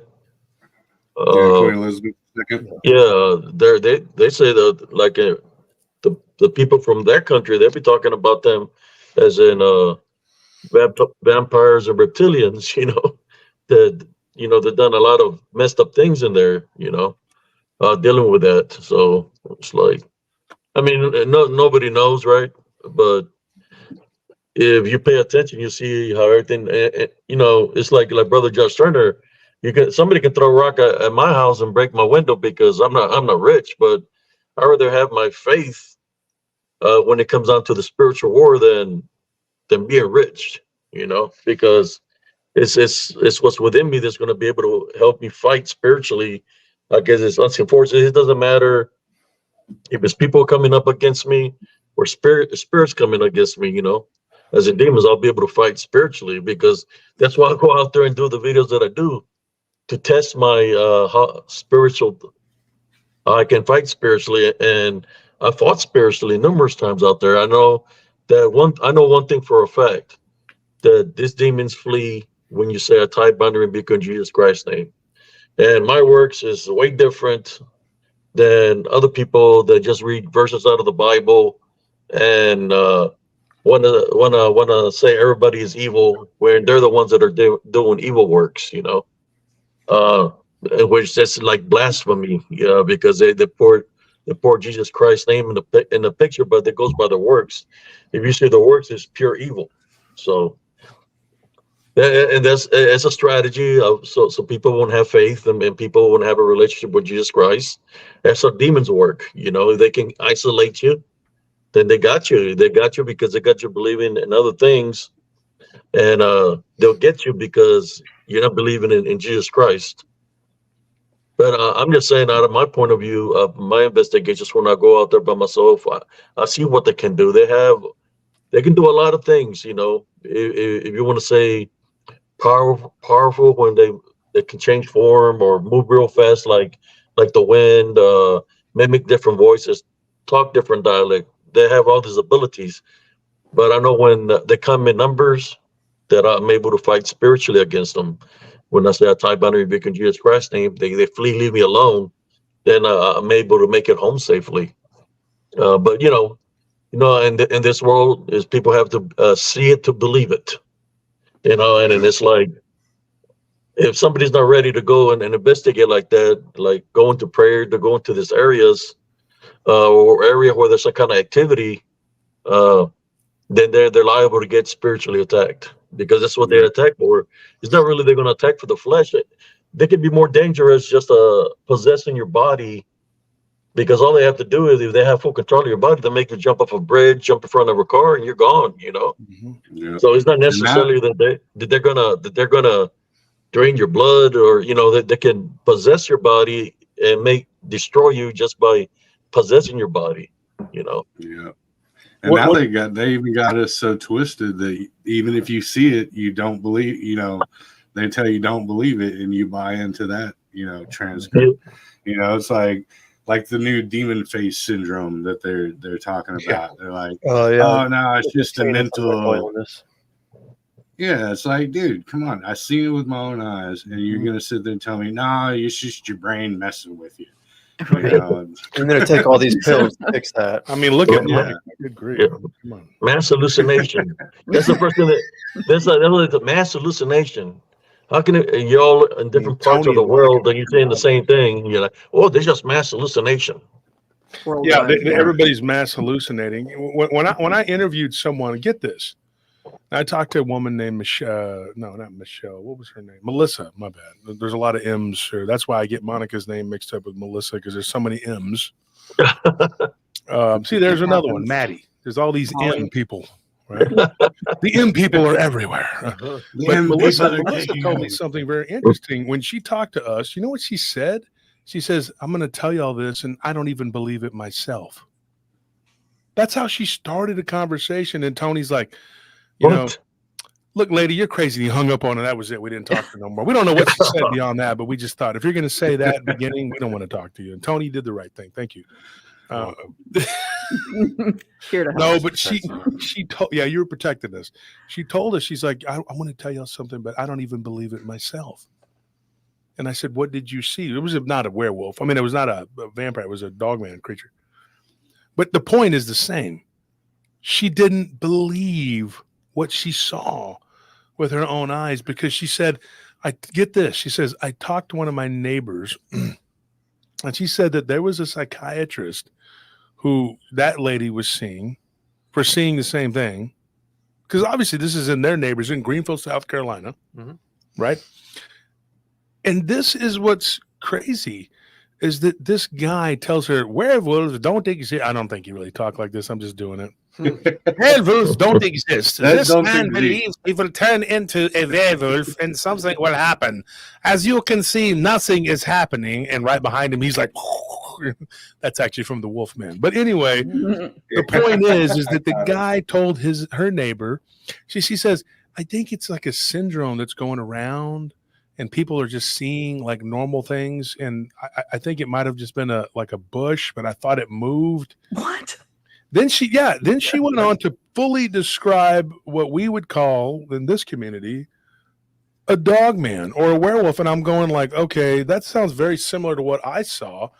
She's like, oh, you saw one too? Because one of her sons, thank goodness, this woman's in her 60s. She, bless her heart, she doesn't know. But her son's in his 40s and says, he's like, you need to check out this guy, Josh Turner. He heard me through DER and he listens. And thank goodness for him, But her son told her to listen. And Kyle, thank you for doing that, because she would not have known any. So she's like, well, okay, I'm going to tell you, but I still don't know if I believe it. And it was sad because she kept trying to deny what she had seen. And because her neighbor had seen it, and her neighbor's psychologist, I guess it was, had convinced her, which is actually her neighbor's son, or not son, daughter's psychologist.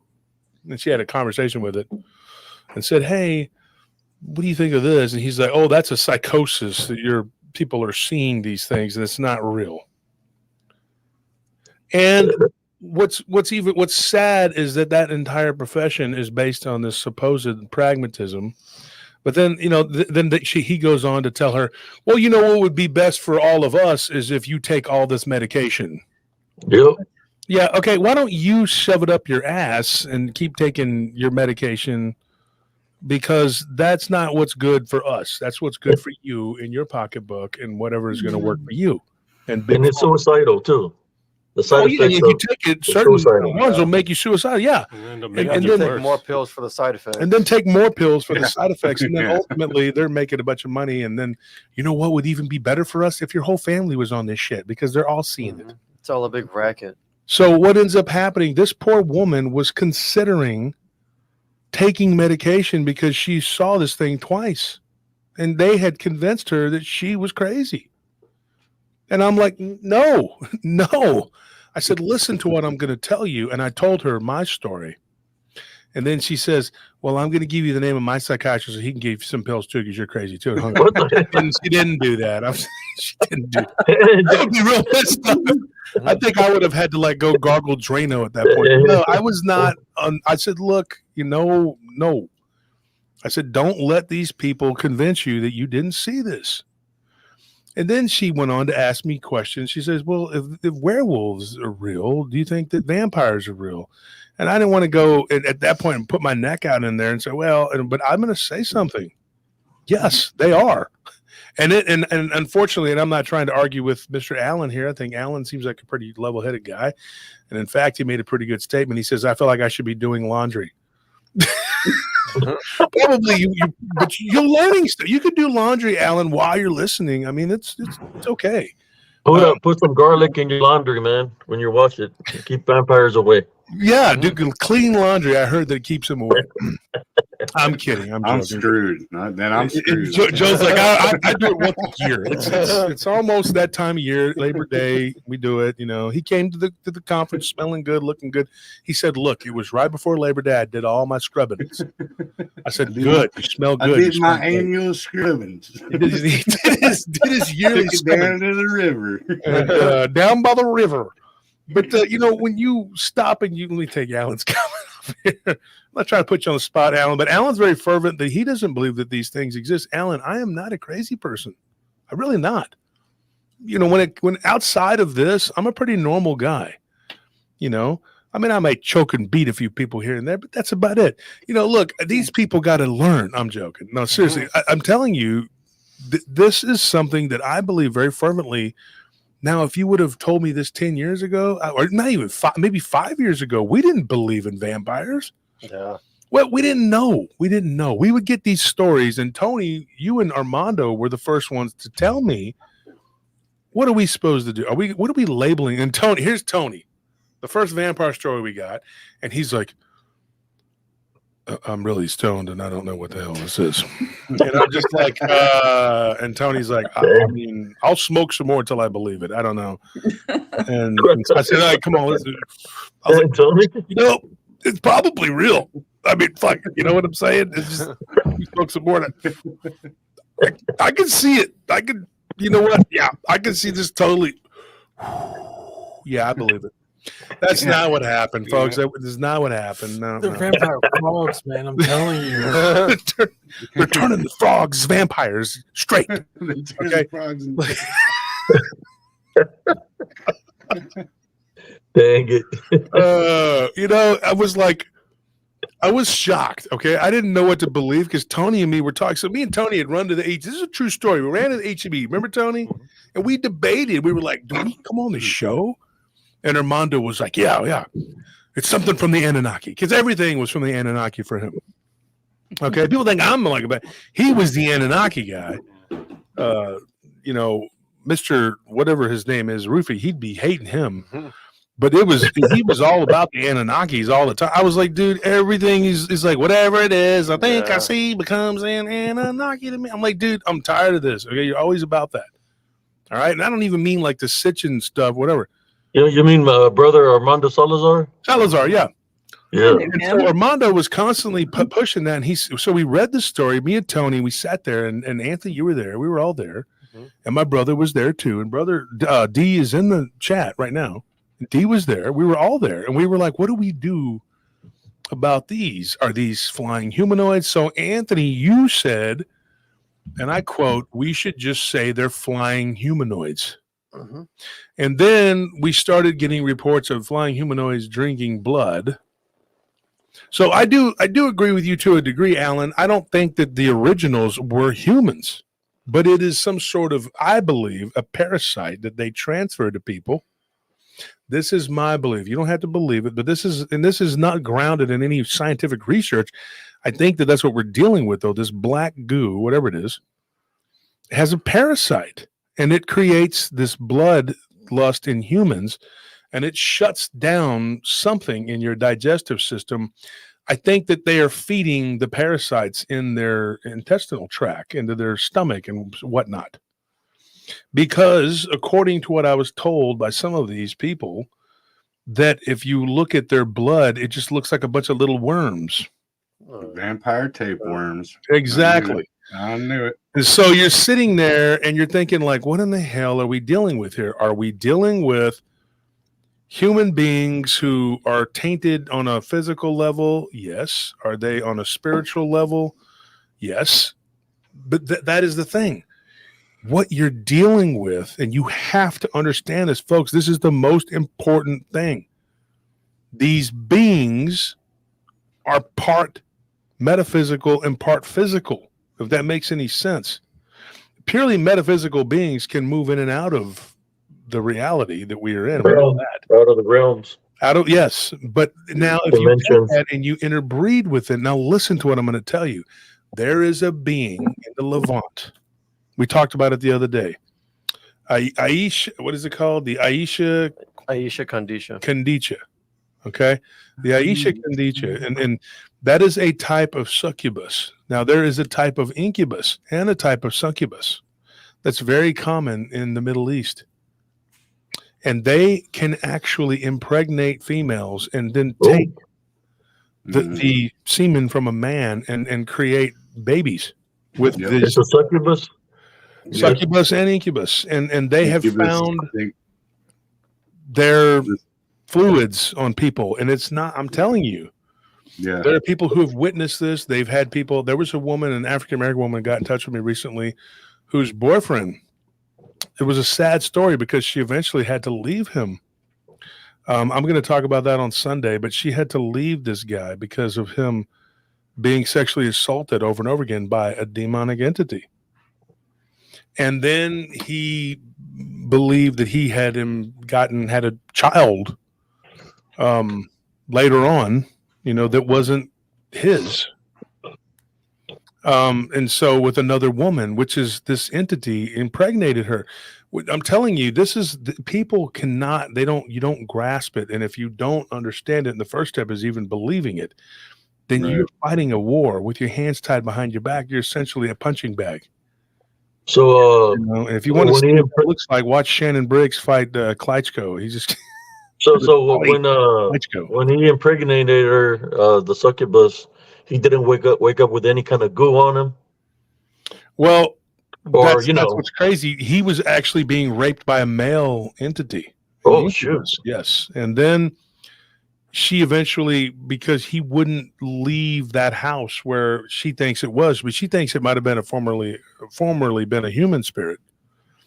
But then eventually she left him. But then later on, he got with another woman, because I got in touch with her just a few days ago, because I've had this story for a long time, and I was going over with Nellie. We were talking about the case, and the woman she's with now had gotten in touch with her to ask her questions, what she knew about this situation. And get this, it happened in Killeen.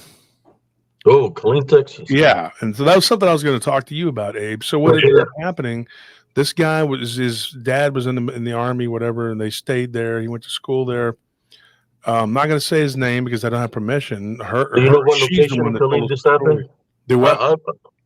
I've seen. I'm telling you, man. I've seen some crazy stuff there. Yeah. But the succubus and incubus, they're there in Killeen. So what ended up happening? This other woman says, "Dang, I just heard something right here beside me." Well, the male entity may have SA'd his girlfriend, his current girlfriend, and impregnated her. She thinks that that's the case. The reason being is because he can't have children. Ooh. And yes. And so it gets really convoluted. And so he's not fighting it. He's not saying, oh, you cheated on me. So this is stuff that I just found out a few days ago, but I talked with my wife about this case a week or two ago. This is a crazy thing, right? So we'll talk about it on Sunday, but it's, I'm telling you, when it says in the Old Testament of the Genesis, it's basically Genesis 6, which is the long version is Enoch, right? Mm-hmm. And it says that they bred with the daughters of man. Now, whether it was through genetic tampering, whatever, it shows that the angels can breed with humans. You are dealing with a subnatured class of beings that are part angelic, part human, right? Yeah, because it can manifest into humans for a day or two, possibly, mm-hmm. or for short periods, like back in the day. Well, that's what happened when they slept with they created the Nephilim. Yeah. Mm-hmm. When I was looking, I wish Scorpion, DSCU in the chat, tell Scorpion to get his butt over here and see if he can give me the name of that book or message it to me. There was a book that he had, and I can't remember the name. There's two of them. I remember the name of one of them, and I don't think it's a good idea because it is literally a grimoire that was used by vampires, and it's called The Marker. That's what they call it. But the other book was one that was just a history, like a history lesson, And the other book is where, okay, Scorp's here. So the other book, there was a book that was written. Now, Scorp texted to me, don't put it on here because it might not be something we should be telling people to go look at. I don't want to get people in trouble. But the other book was talking about how when a werewolf dies, they become a vampire. And I've said that before. That's a Romanian/Hungarian legend. And it's really odd. Okay, it's really odd when you start getting into some of these abductions where they take blood and people have seen them drinking it. Why are these reptilians drinking our blood? Why are they doing what they do? The other thing too, people have been abducted by fae or, like the thing that we were going to talk about too. We're going to do a show about the elves, dark elves of Inner Earth. They abducted these people and they took blood. Why do the jinn always, and the demons, it may be the same thing, maybe two different things. Why do they always demand blood sacrifice? The Hashatan, like Breezy talked about, they always want that. There's a reason for that.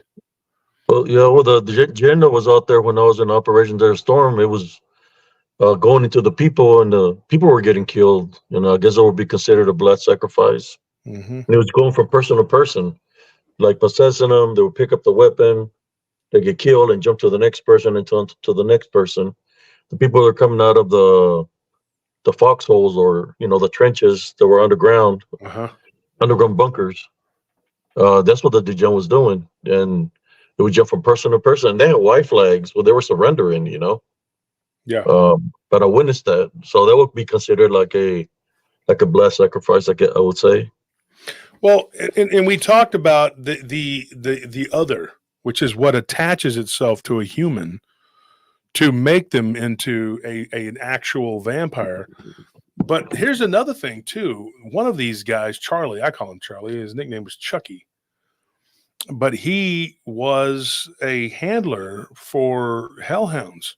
Now, anybody can say, yeah, I handled dogs, blah, blah, blah, but this guy, what he did was facilitate the others attaching themselves to dogs and using them to become actual familiar hellhounds, not just a metaphysical shapeshifter, but something that the other could use that as a body and manipulate.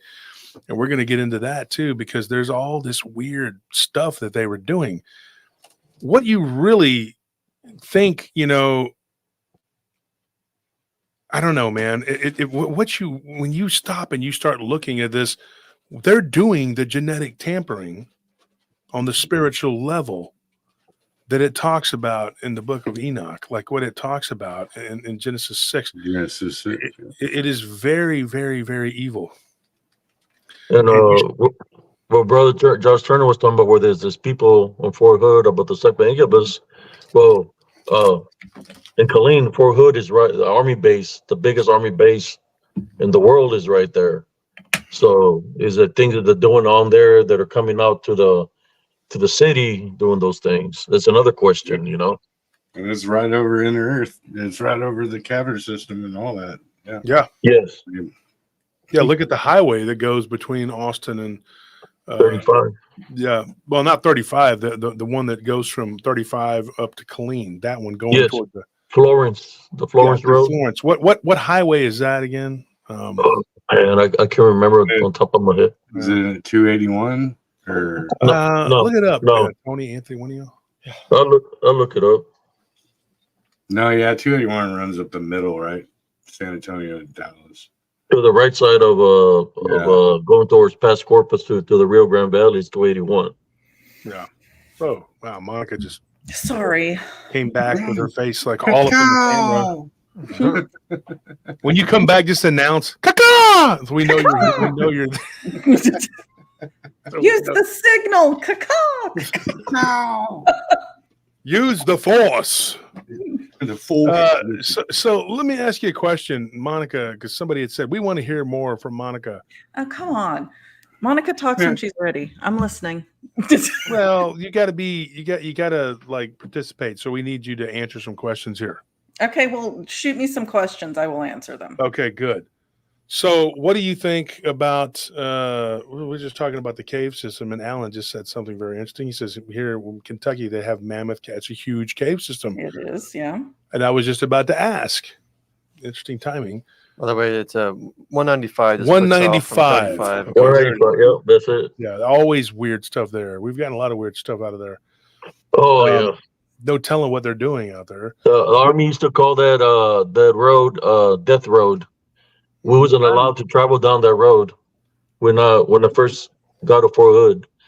That if something happened there and we got caught on that road, that they would give us an Article 15. But they would call that road Death Road because at one point in time that road was so narrow that it's like a regular road down the street, and a lot of accidents would happen. So a lot of soldiers would die down that road. Yeah, people still drive like crap on it too. So. And then somebody said 281 is from far to San Antonio. Yeah, that's way down in South Texas. That's from the Rio Grande Valley. I've been on that road many times. So one of the things that I was going to ask is, do you believe that these beings, that there is a race of beings of any kind? I mean, just do you believe that there is an inner Earth? Period. What do you, Monica, believe? I do. Okay. I do believe there is an inner Earth. That could be a lot of things. I mean, clearly there's cave systems riddled throughout the United States specifically. And I've seen the maps where you overlay missing persons onto the cave systems. And it is crazy that there's just so many people that go missing in and around the cave systems that we know exist. And what a coincidence. I mean, sure, some of them could be falling through, the cave top collapses and they disappear. I mean, there's things like that for sure. Somebody could get lost, but I don't think that's everything. I don't. And I do 100% believe that there is an inner Earth. And I do believe 100% that there are things that dwell in there and come out every now and then for whatever reason you want to insert. Hunting, you know, population increase, call it what you want. One of the things that I thought was very interesting was it Werewolf Confessions or the Vampire Confessions? No, it was Joel. It was Joel, which would have been Vampire Confessions. He talked about going toward, like, not in, like, deep down in the inner earth, but he went in toward, like, the first level where he dealt with a being that had, like, elf-like features. Okay. Like, it had the big pointy ears, but he said that these beings, and he was being set up by one of his fellow buddies. You know, these dudes are not nice to one another. They're only working together for a common goal. And he said that he was being set up, and this thing could have just easily killed him. He called it E, didn't he? E. And this thing he called E, didn't, because he didn't know its name. That was just what he called it. The name was some sort of name that if you speak it, you give it power type thing. Sure. But he was there to learn something from it, and it was going to trick him, is what they thought it was going to do. But it turned out that it liked him and was, like, nice to him, and gave him the information he needed. But he was very adamant that he should not go down below that first level, because down below there were things that would eat him. And this was a vampire that was told not to go down there. So they're not on the top of the food chain. The human vampires are not at all. Even werewolves are not. Now, werewolves, Joel was the one, though, that told me that he believed that Dogman existed separate from werewolves, because he had seen them. He had seen 3 of them, and he thought, what is that?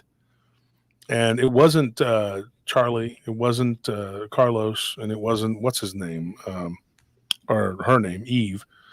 And it wasn't Gerald. Then since meeting, Gerald, or, him talking to me, I've reached out, and I've had people reach out to me that talk to me that were from the different groups or whatever, 3 of which were from their particular, whatever, clan or tribe or whatever they want to call them, their temple mates or whatever, who had left. But they're constantly recruiting and bringing more people in. And they have this power over these people that they get bonded to these others that take them over. And they use them on animals too, which was so bizarre. I did not know that until, about a month ago, when they started telling me, hey, I was, Carlos, the last interview I had done, then there was Stacy, she was another one, but they both had kind of alluded to it. And then Carlos's sister, who has to kind of speak for him because he's missing part of his jaw, they beat him to where the part of his right side of his jaw had the consistency of crushed glass.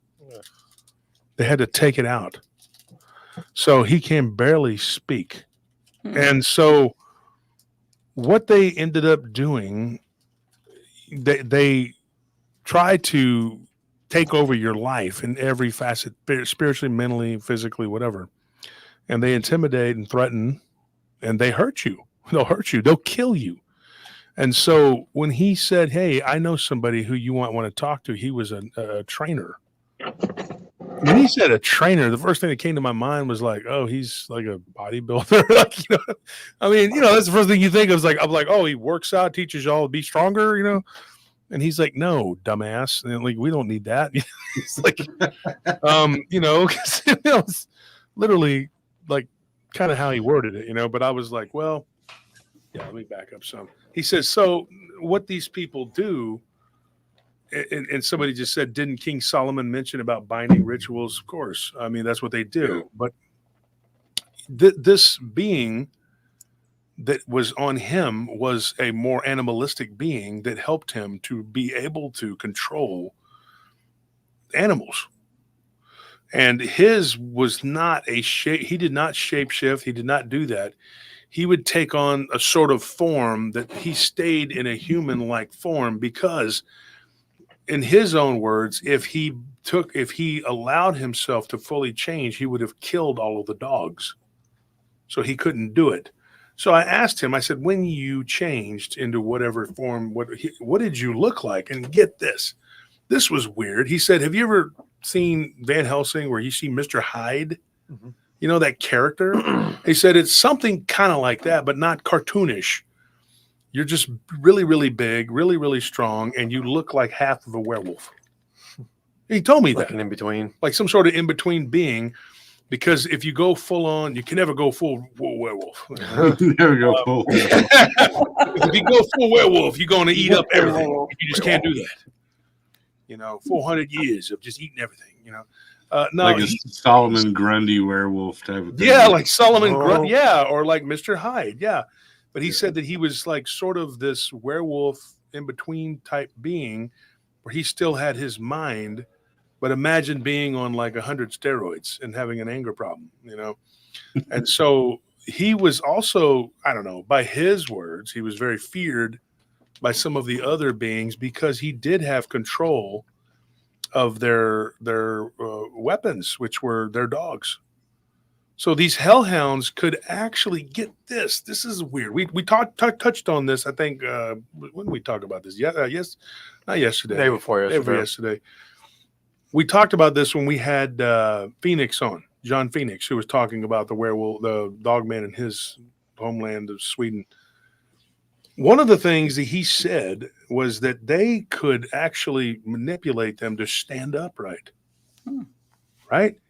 It was crazy. Like he was talking about how a dog could become more like a human. And so the other can take a wolf in the wild. It can go into the wild and take on a wolf and make it stand upright and walk around and take on human characteristics.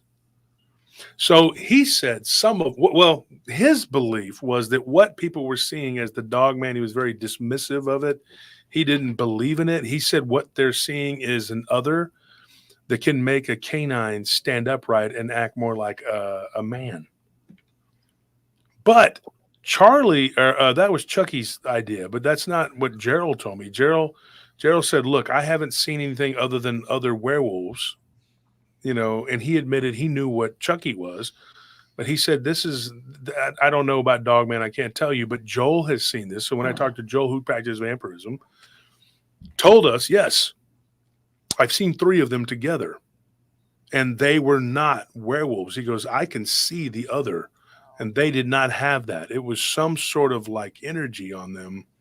And he thinks that those particular beings were not handled by anything. They were not government assets. He said that he knew about that too. He had heard of it, but not seen it. And he said that those beings, though, they were some sort of something, you know. And so he asked me what I thought it was, what he was seeing. And I said, well, I think it was probably something from the inner earth. And he goes, yeah, me too. Because some of the people that he had dealt with who had gone down in the inner earth had actually seen these creatures. Now, I believe the guy that we talked about on the show, we did one on a Tuesday. It was Inner Earth. It was like an hour-long episode. These 2 guys went spelunking down in the earth, and it was in Argentina. Was it Argentina? What? I think it was Argentina. I think so. Yeah, or Ecuador, something like that. I got to go back and look. And so somebody says, retell the Belize story. Yeah, there's a bunch of them, you know. But and being that I'm a Latino and I can roll my R's very well, I can go and say, hey, my fellow Latinos, tell me stories, and I will retell them, and I will regale the North Americans with these stories. And they're like, no, you're too sexy. No, you can't do that. No.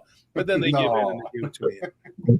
Brother Judge, what was the name of the highway to Florence? 195.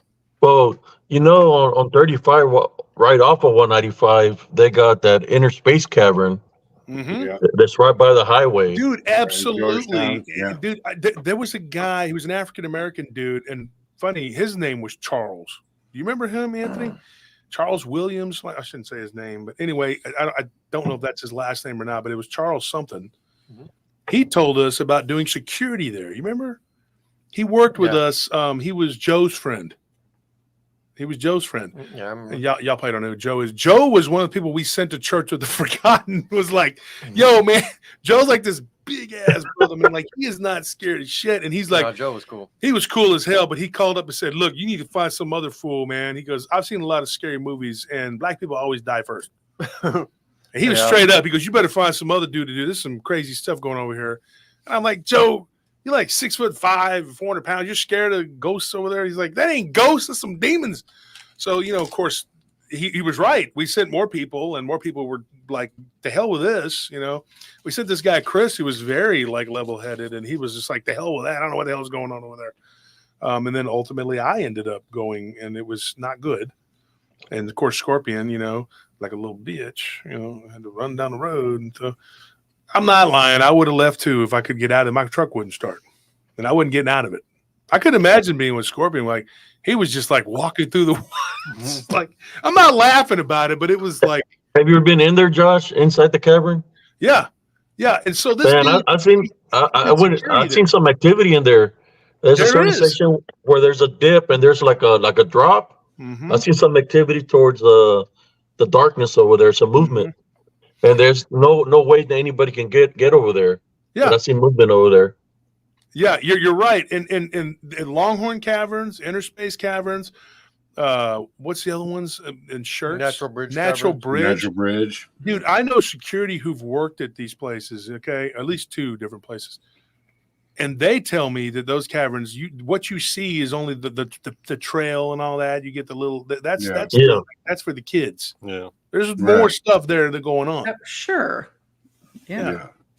Now I recently went down there. Back in there. Yeah, I recently went down there.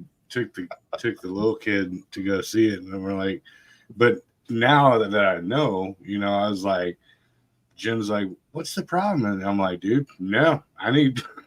I need to get out of here. I think they made a movie about that location too. Inner Space. There's a movie that got the Inner Space Cavern. It's like a horror movie that they created. Dude, it's an old movie. There's so many things that have happened in these inner Earth, whatever. And Joel was telling us that that he speculated that there was more things below our feet than above it. Mm-hmm. And he even went so far as to talk about Bigfoot. I didn't prompt him either about the Bigfoot thing. He just said, "You talk about Bigfoot too." I said, "Yeah." And so I thought, I'm ready to go. I'm thinking he's going to give me some mind-blowing explanation of what Bigfoot is. He goes, "I don't know what that is. I've never seen one." And I'm like, it's kind of like a letdown. But I said, "Well, are they from the inner Earth?" And he goes, "Sure. I don't know. Maybe. Are they? I'm asking you." I'm like, "What? You're the vampire." He's like, "Former vampire." Okay, whatever. I'm like, "Come on." I'm the guy formerly known as Bloodsucker. I don't adhere to that name anymore. Vampire to you. They call me Tim. Now my name is Tim. There are those who call me Mikey Tim. Cuckoo. They call me but you stop and you listen to these people talk, and they are not they don't have to stop and think about what they're telling you. So they've either rehearsed the hell out of this, or they're telling the truth, because it's like they just talk about it. I mean, it's very and you would think maybe 1 or 2 people could come up with some bullshit or whatever, but this is a whole pack of people that are coming out and saying this, and they have now. They go to church and they've changed their lives, and they're very open about it, and they're correct when they say there's safety in numbers. They're like, they can't kill all of us, so we congregate together to stay safe, from these people that are still doing it. And now they're like mortal enemies with these beings. And I said, how do you adjust to that? Well, what was the story we were told? Billy Jack. You remember that story that he told us about Billy Jack? Billy Jack was a guy from his hometown. And these people, these vampires, decided they were going to kick his ass. And this is what was told to us by Gerald. He said that this dude beat the living shit out of like 3 of them because he had started a ministry with this other dude. I forgot the other guy's name. He was an African-American dude who was his friend. And Billy had gone to prison and gotten in trouble, and they tried to recruit him, and he told them to go to hell. And so he joined this ministry with this black dude that was a friend of his. And I can't remember the guy's name. But anyway, they were teamed up together, and they were coming out of a diner, and these guys from the temple came over there to try to mess with him. And what I was told is that when they attack a person who is not anointed in Christ, they can really hurt them. They can do like supernatural damage to them Mm-hmm. or to one another.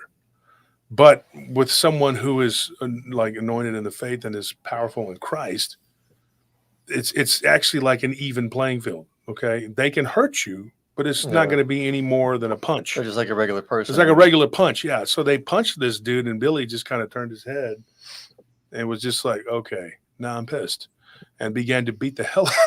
So, and what I've said, I stand by this. Yeah, he was a boxer, yeah, and a bodybuilder, and he was in prison for 6 years. Like he was in a very bad prison. So he got out and he reformed himself, and he beat the crap out of these people, and they were scared of him.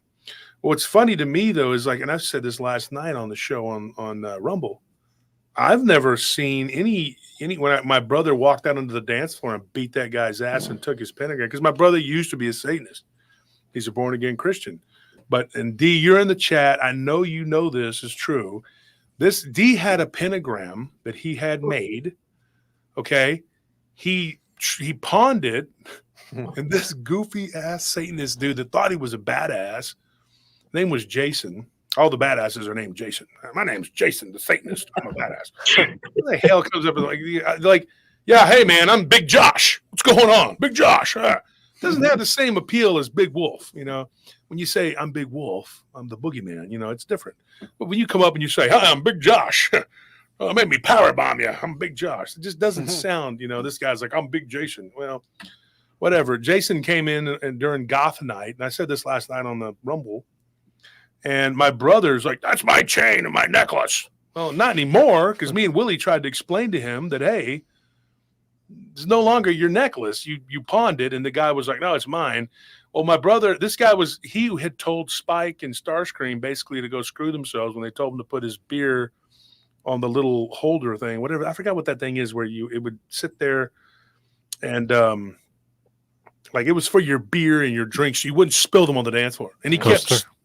No, it's like a tray. It's like I don't know what it is. Yeah.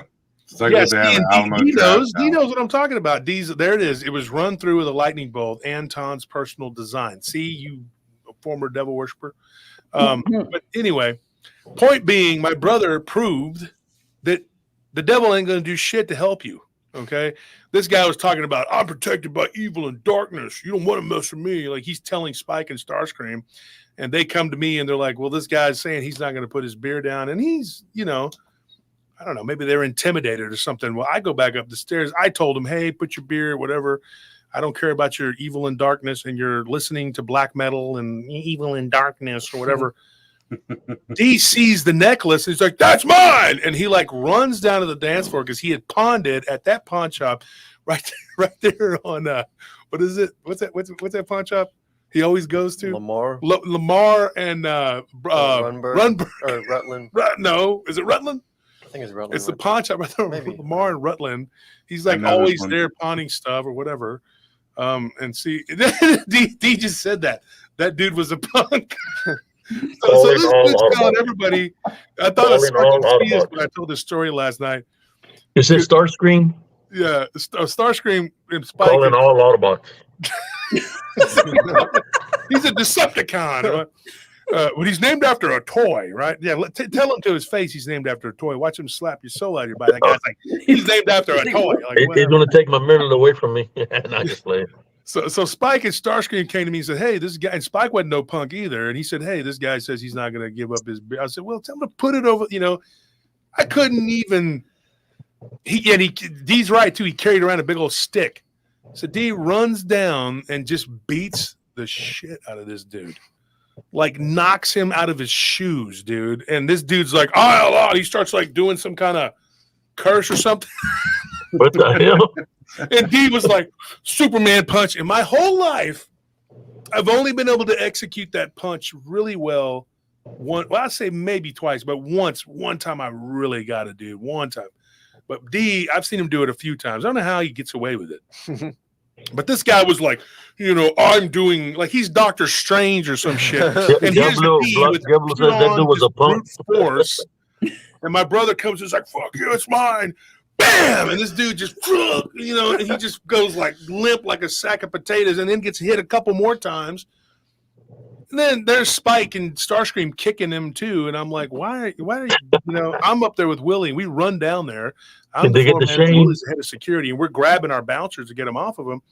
And it's all because of Dee's necklace. And Starscream's like, I don't know what was going on. I just know the guy was putting curses on people and not listening. And so I just kicked him because Dee hit him. And well, long story short, the devil didn't show up to protect his jackass. And Dee knocked his soul right out of his body. We thought we killed his ass. And I said, oh my gosh, this dude. And Dee's like, that's my necklace. And he puts it on. And I'm like, dude, you pawned it. And the guy bought it. But then the guy told Dee to go F himself. And that was probably not the smartest thing to do. At that time, Dee was 250, 6 foot 250, and a very good brawler. In fact, I will go on record and say that his right hand is probably harder than mine, but he's not as quick as me. He doesn't have that machine gun, whatever that I use. But if he just throws a hard right hook, he's going to knock you into the next dimension. I've seen him, I came around the corner one time at the club and I saw two people rolling and it was just him running up. And they were rolling, and I was like, what the hell? And then Dee was like, as he gets mad, And then he does this backwards choke thing he does, and people go limp or whatever. But see, look, he was a fraud. The bottom line is you beat the crap out of him, and Spike and Starscream helped. He was just securing stolen merchandise to return it to the pawn shop. But it was a satanic necklace, right? So then this guy is outside, supposedly all into evil and darkness. And this is literally what he was doing. He was like that. And his big, heavy set trash bag wearing girlfriend, she's like, your brother attacked us. I'm going to put a spell on him. His arms and legs are going to literally fall off. Literally. And Dee was like, shut up. And Dee was not above hitting a witch. And he's like, shut up, witch. And so then she runs out into the street because Dee scared her, and he took the stick that dude carried, started like waving it around until Loco, I know another bouncer, we called him Loco. Loco grabbed it. He was from Fort Hood. He grabbed it and said, come on, man, don't throw it at her. And he's like, get out of here. That's mine. I'm not giving it back, So then the police come, and then they're like, whose necklace is this? And Dee just screamed louder than the guy because the guy's teeth were all crushed. And the guy was like, and the cop is like, this drunk dude, get out of my face. And Dee was like, look, he stole it. I took it back. And then he says, we have the same religion. I'm not bullshitting. And then the cop goes, well, what is that? He goes, look, it's not important. We go to the same church. They were satanic. Okay. There's no church. And he goes, in our religion, it preaches do what thou wilt. And I did what I wilt. And that guy's a punk. He's a fraud. He's a fake. He's a punk. He's a bitch. And the cop's like, oh, okay. And then they said, do you have anything to say, sir? Oh, and he's like, get out of here. You're drunk. Go home. And the fat girl had run down the street to go get more witches or whatever. What the hell? No, they did. They come back and there's like a pack of them and they're out in the street chanting or acting weird. And Starscream's like, man, go F yourself. Get out of here. We don't give a shit about this.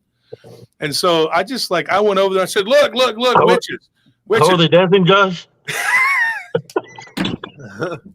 I said, look, witches, with all due respect, eat shit. And I went back and said,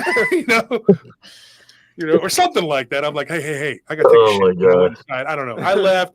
I didn't have time for it. I didn't care. And my brother was like happy. He got his necklace back, kept on, So, but when he changed his religion, he became a Christian. He got rid of it. He destroyed it. He says he destroyed it. I don't know how. But took it back to the pawn shop, man. Make some money.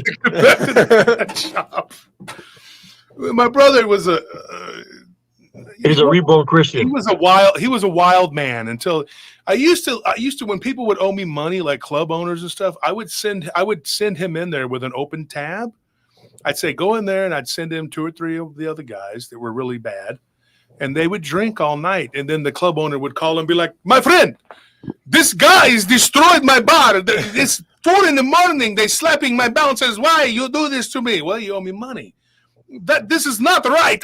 You mother bitch. Why? And I would be like, look, all right, you want me to make him leave? I would have to get up out of bed, drive down there in my chonies, and I'd be like, hey guys, let's get off the bar. Stop slapping the owners around and let's go. And my brother would be like, ah, rah, rah, rah, and doing whatever he was doing. And but yeah, I used him kind of as a terrorist, terrorize people. And he knows it's true. I mean, he was, but then he quit, he chilled. But it's the testament to the power of Christ that he changed his life. He doesn't do that. But the point stands. I have never seen one of these satanic ass dudes be protected by the devil. I've never seen the devil show up to protect them. They talk a lot of shit, and then they get the hell beat out of them because the devil doesn't care. They're like, I'm into evil and darkness. And I'm like, yeah, I'm a boxer. And I break their jaw, and the devil never shows up to stop you. He never shows up and says, hey, guy, can you not hit my people? He doesn't give a shit. He doesn't care. He's probably sitting there laughing at you because you're stupid enough to believe and follow his bullshit. Dude, and then they'll say, I worship myself. Well, you're a weak-ass deity because I just broke your rib with a kick. Actually, a mutual friend of ours, Jim O. I won't say his last name. Jim Ostrander. Yeah, there you go. You can say but Big Jim. They call him Big Jim. Yeah, he came by the shop and me and him were talking got talking about the show. He's like, and it just mentioned exactly what you're saying. He's like, dude, the first time I saw Josh go off on it, dude, he was like, it was so quick, I didn't even know what I was looking at. And then the dude, it was like, brrr, and dude was down, man. He's like, man, tell him I said what's up next time you're on the show. And I was like, yeah, Big Jim was a tough guy in his own right. Oh yeah. I've seen Jim knock the hell out of some people. Jim was not a believer. Neither was Scorpion. Scorpion was from Montopolis, and he thought he was a badass chivato, And I told him, take out the trash. He was like, like, don't be telling me, Holmes, like I'm somebody, like I'm somebody over there in Montopolis. And I'm like, I don't give a shit what gang you rang around or whatever you did. Okay, chivato, you're going to do what I tell you. So go take the trash out. And then there was a fight on the dance floor. And that's when Scorpion said, oh, okay, this dude's not full of shit. He actually does do these things. And he saw me saw down about 4 big dudes real quick. And and Jim the same way. Jim was like a smart mouth. These were not punks. They were alpha males. Squid is one of the toughest guys to this day. He's a Navy SEAL. He's a bad dude. Some of these guys were ex-cons, ex-military. Starscream, he's nobody's patsy. Willie was a tough dude. He's Creole. He's from hell over there in Lake Charles. He grew up in the hood. Big tall brother. These guys were tough guys. But you had to show them that you were tough. I had a guy walk up to me one time and he lifted up his shirt and he's like, yo, we got a problem. And he's got a 9mm right there. And I reached in and grabbed it and I hit him in the head with it and it busted the back of it. That's what convinced me never to have a Beretta, a plastic piece of shit. Yeah. And it just bounced off his head and he's like, cool, and just fell backwards tombstone style. And I'm sitting there. D was there. Starscream was there. Squid was there. Everybody was there. But I look around and about 20 of his homies are there. And there's like 4 of us.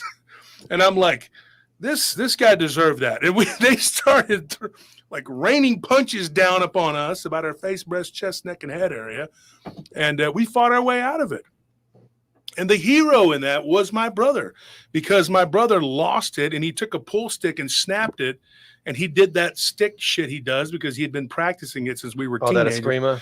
Yeah, that screamer shit. And I thought, you're never going to use this shit or anything. And he started knocking the shit out of these people.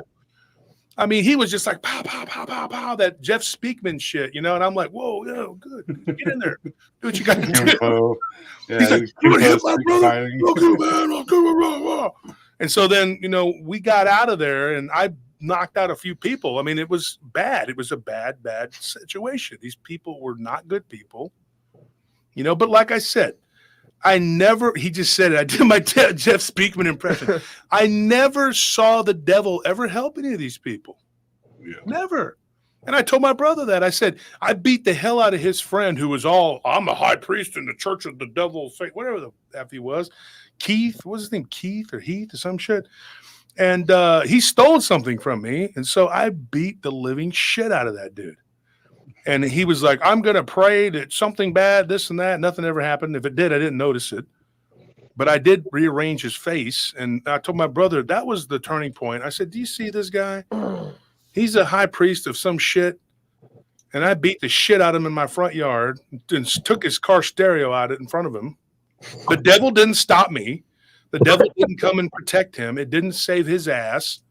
He just sat there with a broken nose, bleeding. So I told my brother, I said, where's the devil?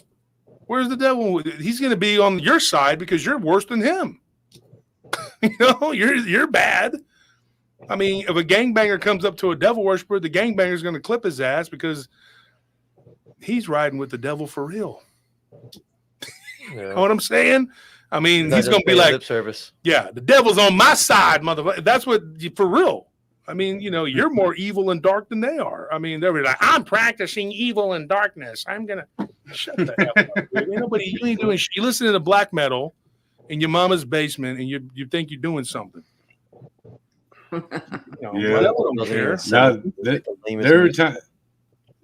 There were times when I was at when Jim was running Texas Mist, and I was an artist, so I was like, we do shows out there, and yeah, people would pop off, dude, and I'd roll up right next to him because I'd be like, oh, he's in, I don't even work there, you know what I mean, but like, oh, all right. Fuck around and find out. we're about to, and they'd be like, "Oh shit, no, we're good, man." Yeah, Jim ran Texas Mist for years. He knows Lyle through the music. He doesn't know him through the cryptid thing. He messaged me and he goes, "You know Lyle?" I said, "Yeah, I know Lyle. We're good friends." He goes, "Holy shit!" He goes, "I know him from Ghoultown." I said, "Well, I know him from the cryptid paranormal stuff, whatever." But it was funny because he knows him too. But Jim, I've seen Jim beat the hell out of people too. I mean, Big Jim was a tough guy back in the day. Everybody had their own little, whatever abilities. And, one of my really good friends, actually, folks, if you could, pray for him. He just got out of the hospital. He's going to drive to North Carolina tomorrow. And that's Dion Ussery, who's, I was downtown with him for years. He ran Empire, which was a black club. And Dion's a 6'6", big African-American dude. He just got out of the hospital. Me and Deuce, your old boxing coach, Anthony, we were talking about it today. And R. Ash, my friend that runs his 3 bars, we're worried because he's going to try and drive all the way to North Carolina. So please say a prayer for him. He just got out of the hospital. He's a big guy. He's lived rough, and he didn't really take care of himself like he should have. But he was a legend downtown. And one of the toughest guys I've ever seen. I literally saw him hit this guy, and he fractured the guy's skull right in front of me. It was pretty impressive. But pretty impressive. Yeah, it was pretty impressive, man. I mean, it takes a lot to impress me. I've seen a lot. Yeah. Once we're older, we're like, oh, that's so horrible. But like, that amused me. But D when D got saved, I'll tell you another quick story before we run here. This guy came to him, and it was somebody he knew from back in the day, and he owed the guy like $10 or something. And this dude told him, "Well, I'm gonna curse you."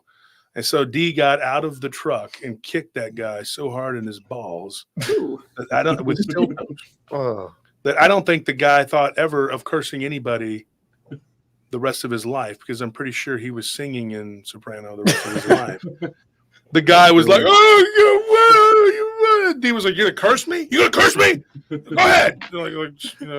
He's like, "I'm saved by Jesus." And I'm like, okay, I don't think that's how it works. I think you're supposed to get out and kick people's balls. You're gonna need a succubus to have kids after that. We were in the HEB parking lot right there on used to be there since South First and William Cannon. And so we knew these cops back in the day, and they were friends with us, like kind of friendly with us, whatever. And this guy goes inside. I guess he calls the cops because he just insisted on going over to the freaking not Jack in the Box, whatever that was right there, the fast food joint, whatever was right there. He goes in there, McDonald's, whatever. He goes in there to do his little scam or whatever he would, how he would, whatever. Yeah. And I was out there waiting, and the cops come. Yeah, well, he went on to become King Diamond. Thanks, Grandma.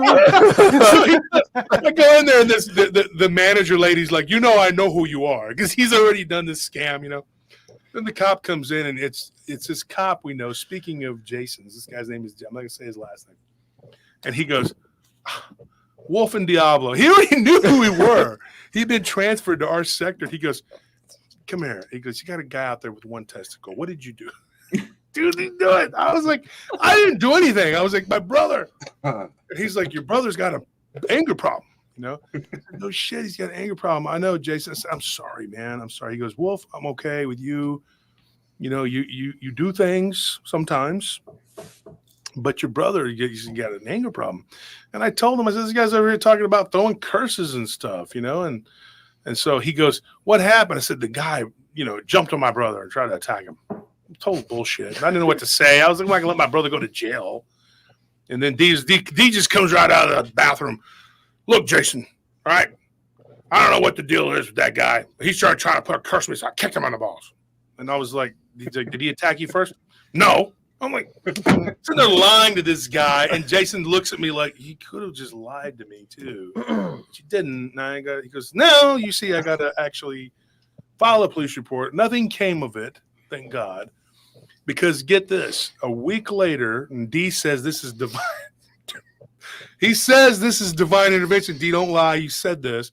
He says the guy got busted for meth about a week later. And he goes, see, God is, you know, his mysterious ways. He takes care of it. And I'm like, there you go. Because the guy is a devil worshiper. And he goes, that could have been me. And I was like, works in mysterious ways like that. He does. And the guy got busted. So nobody cared. You know, nobody cared. And it was like, whatever. And so the detective calls me like 2 weeks later. He's like, oh, talk to your brother about, and my brother's like, yeah. And they're like, well, the guy went to jail. Narcotics told him whatever, because he went to jail because he was a drug dealer or doing something. I don't know what he did. He did some crap. And then my brother was like, well, that's proof. God's powerful. Whatever. I mean, you know, he is. But did God make that happen? I don't think so. But D seemed to believe that it was. Well, if he did try to hex him, it went back to him seventh times fold. Exactly. That's what D said. Okay. Yeah.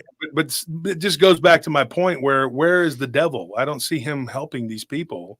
The devil already got him, so why is he going to try to help him? Exactly. Got him, exactly. You know? I don't know. What do you think, Joe? Do you think that the devil, you know, he's rolling with them? Nah, man, I don't think he helps anything. You know, and if anything, he's encouraging the negativity between, you know, man and mankind. You know, so it, you know, because with, you know, if it's, you know, like Christ says, it's that turn the other cheek type stuff. But, you know, understanding and forgiveness and just knowing that somebody is actually being basically possessed, because that's how I believe in it, by, you know, demonic forces, is the reason why that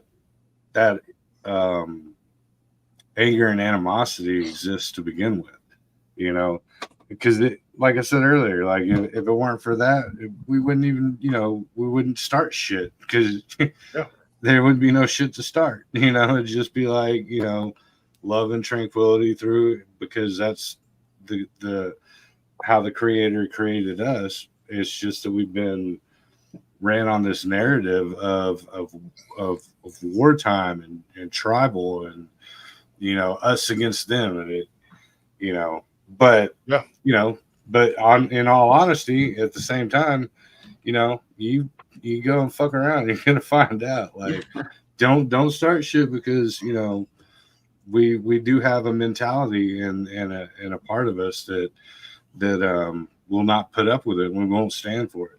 Yeah. And we will stand our ground, and you will feel the wrath. Basically, what he's saying, don't mess with our peace foundation, because that's right. We could be a whole different person. Yeah, that's right. We all can. That's absolutely. There's no punks on this panel. Yep. No. Flip that pancake and find out how burnt I am on the other side.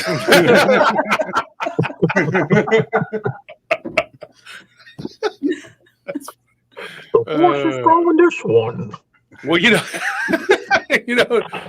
Tony's stepdad was a freaking villain too. He was a tough guy, and then he became, you know, very spiritual, and he started preaching to me all the time about peace and everything. And then one day we're at a car wash, and he just starts elbowing and kneeing this dude. I'm like, what the heck?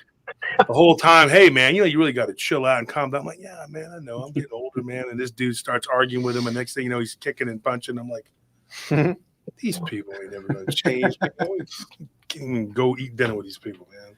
You'd be at IHOP and they'd be like, what you looking at? I'm like, man. The good thing about that, Brother Josh, when you have to take care of business, you can always ask God for forgiveness. Sometimes you have to. Like Monica, you know how it is. She came from the land of the Crips. She said she was one of them back in the day. Yeah. Were you a Crip? Don't I look like it? Well, you don't have to look. You could look like you could be a Crip straight up and not look like a Crip. Joe doesn't look like a Crip. He's a loan officer now. You haven't heard it? Let it rain, let it drip. Get a loan from a Crip. You know what I'm saying? On the fly, man, that was good. He's like, you know what I'm saying? Like, if you get a loan with me, like, I might smoke your ass if you don't pay it back, but the interest is low. It is low. I got low interest, you know what I'm talking about? Low interest on that Crip, you know what I'm saying, baby? Ain't no shame in my game. You know what I'm saying? Yeah, so anyway, folks, we're going to run. Thank you. Like up there, I better stop doing it because then the Bloods are going to be like, hey, I saw you. What's up with that? You know? I'll be like, look, Floods, stop. I'm joking. I'm not going to I wonder how much the loan costs with interest, man. Yeah. Don't make me interested. Get that loan from the Crip. Don't make me empty my clip, you know? Somebody says Monica is 25 in the face. That's 110 everywhere else. Wow. You're like the rest of me just nasty. You don't want to look. I'm gross. That's why it's just right here. Let me tell you something. One time we were at the Jack in the Box drive-thru. The funniest shit ever, dude. And Scorpion starts hitting on this girl. He's like leaning over going, yo, baby girl, give me your phone number, blah, blah, blah. He's talking all this hood rat stuff because he thought she was, I guess, like that. And she goes, no, you don't want none of this. She goes, I'm nasty. I'm gross. She goes, I got saggy boobs and, I have a flat butt. She was trying to. And me and D and Squid were laughing so hard. I said, Scorpion, she basically sold herself down to really not give you a phone number, man. Wanted that badly tonight.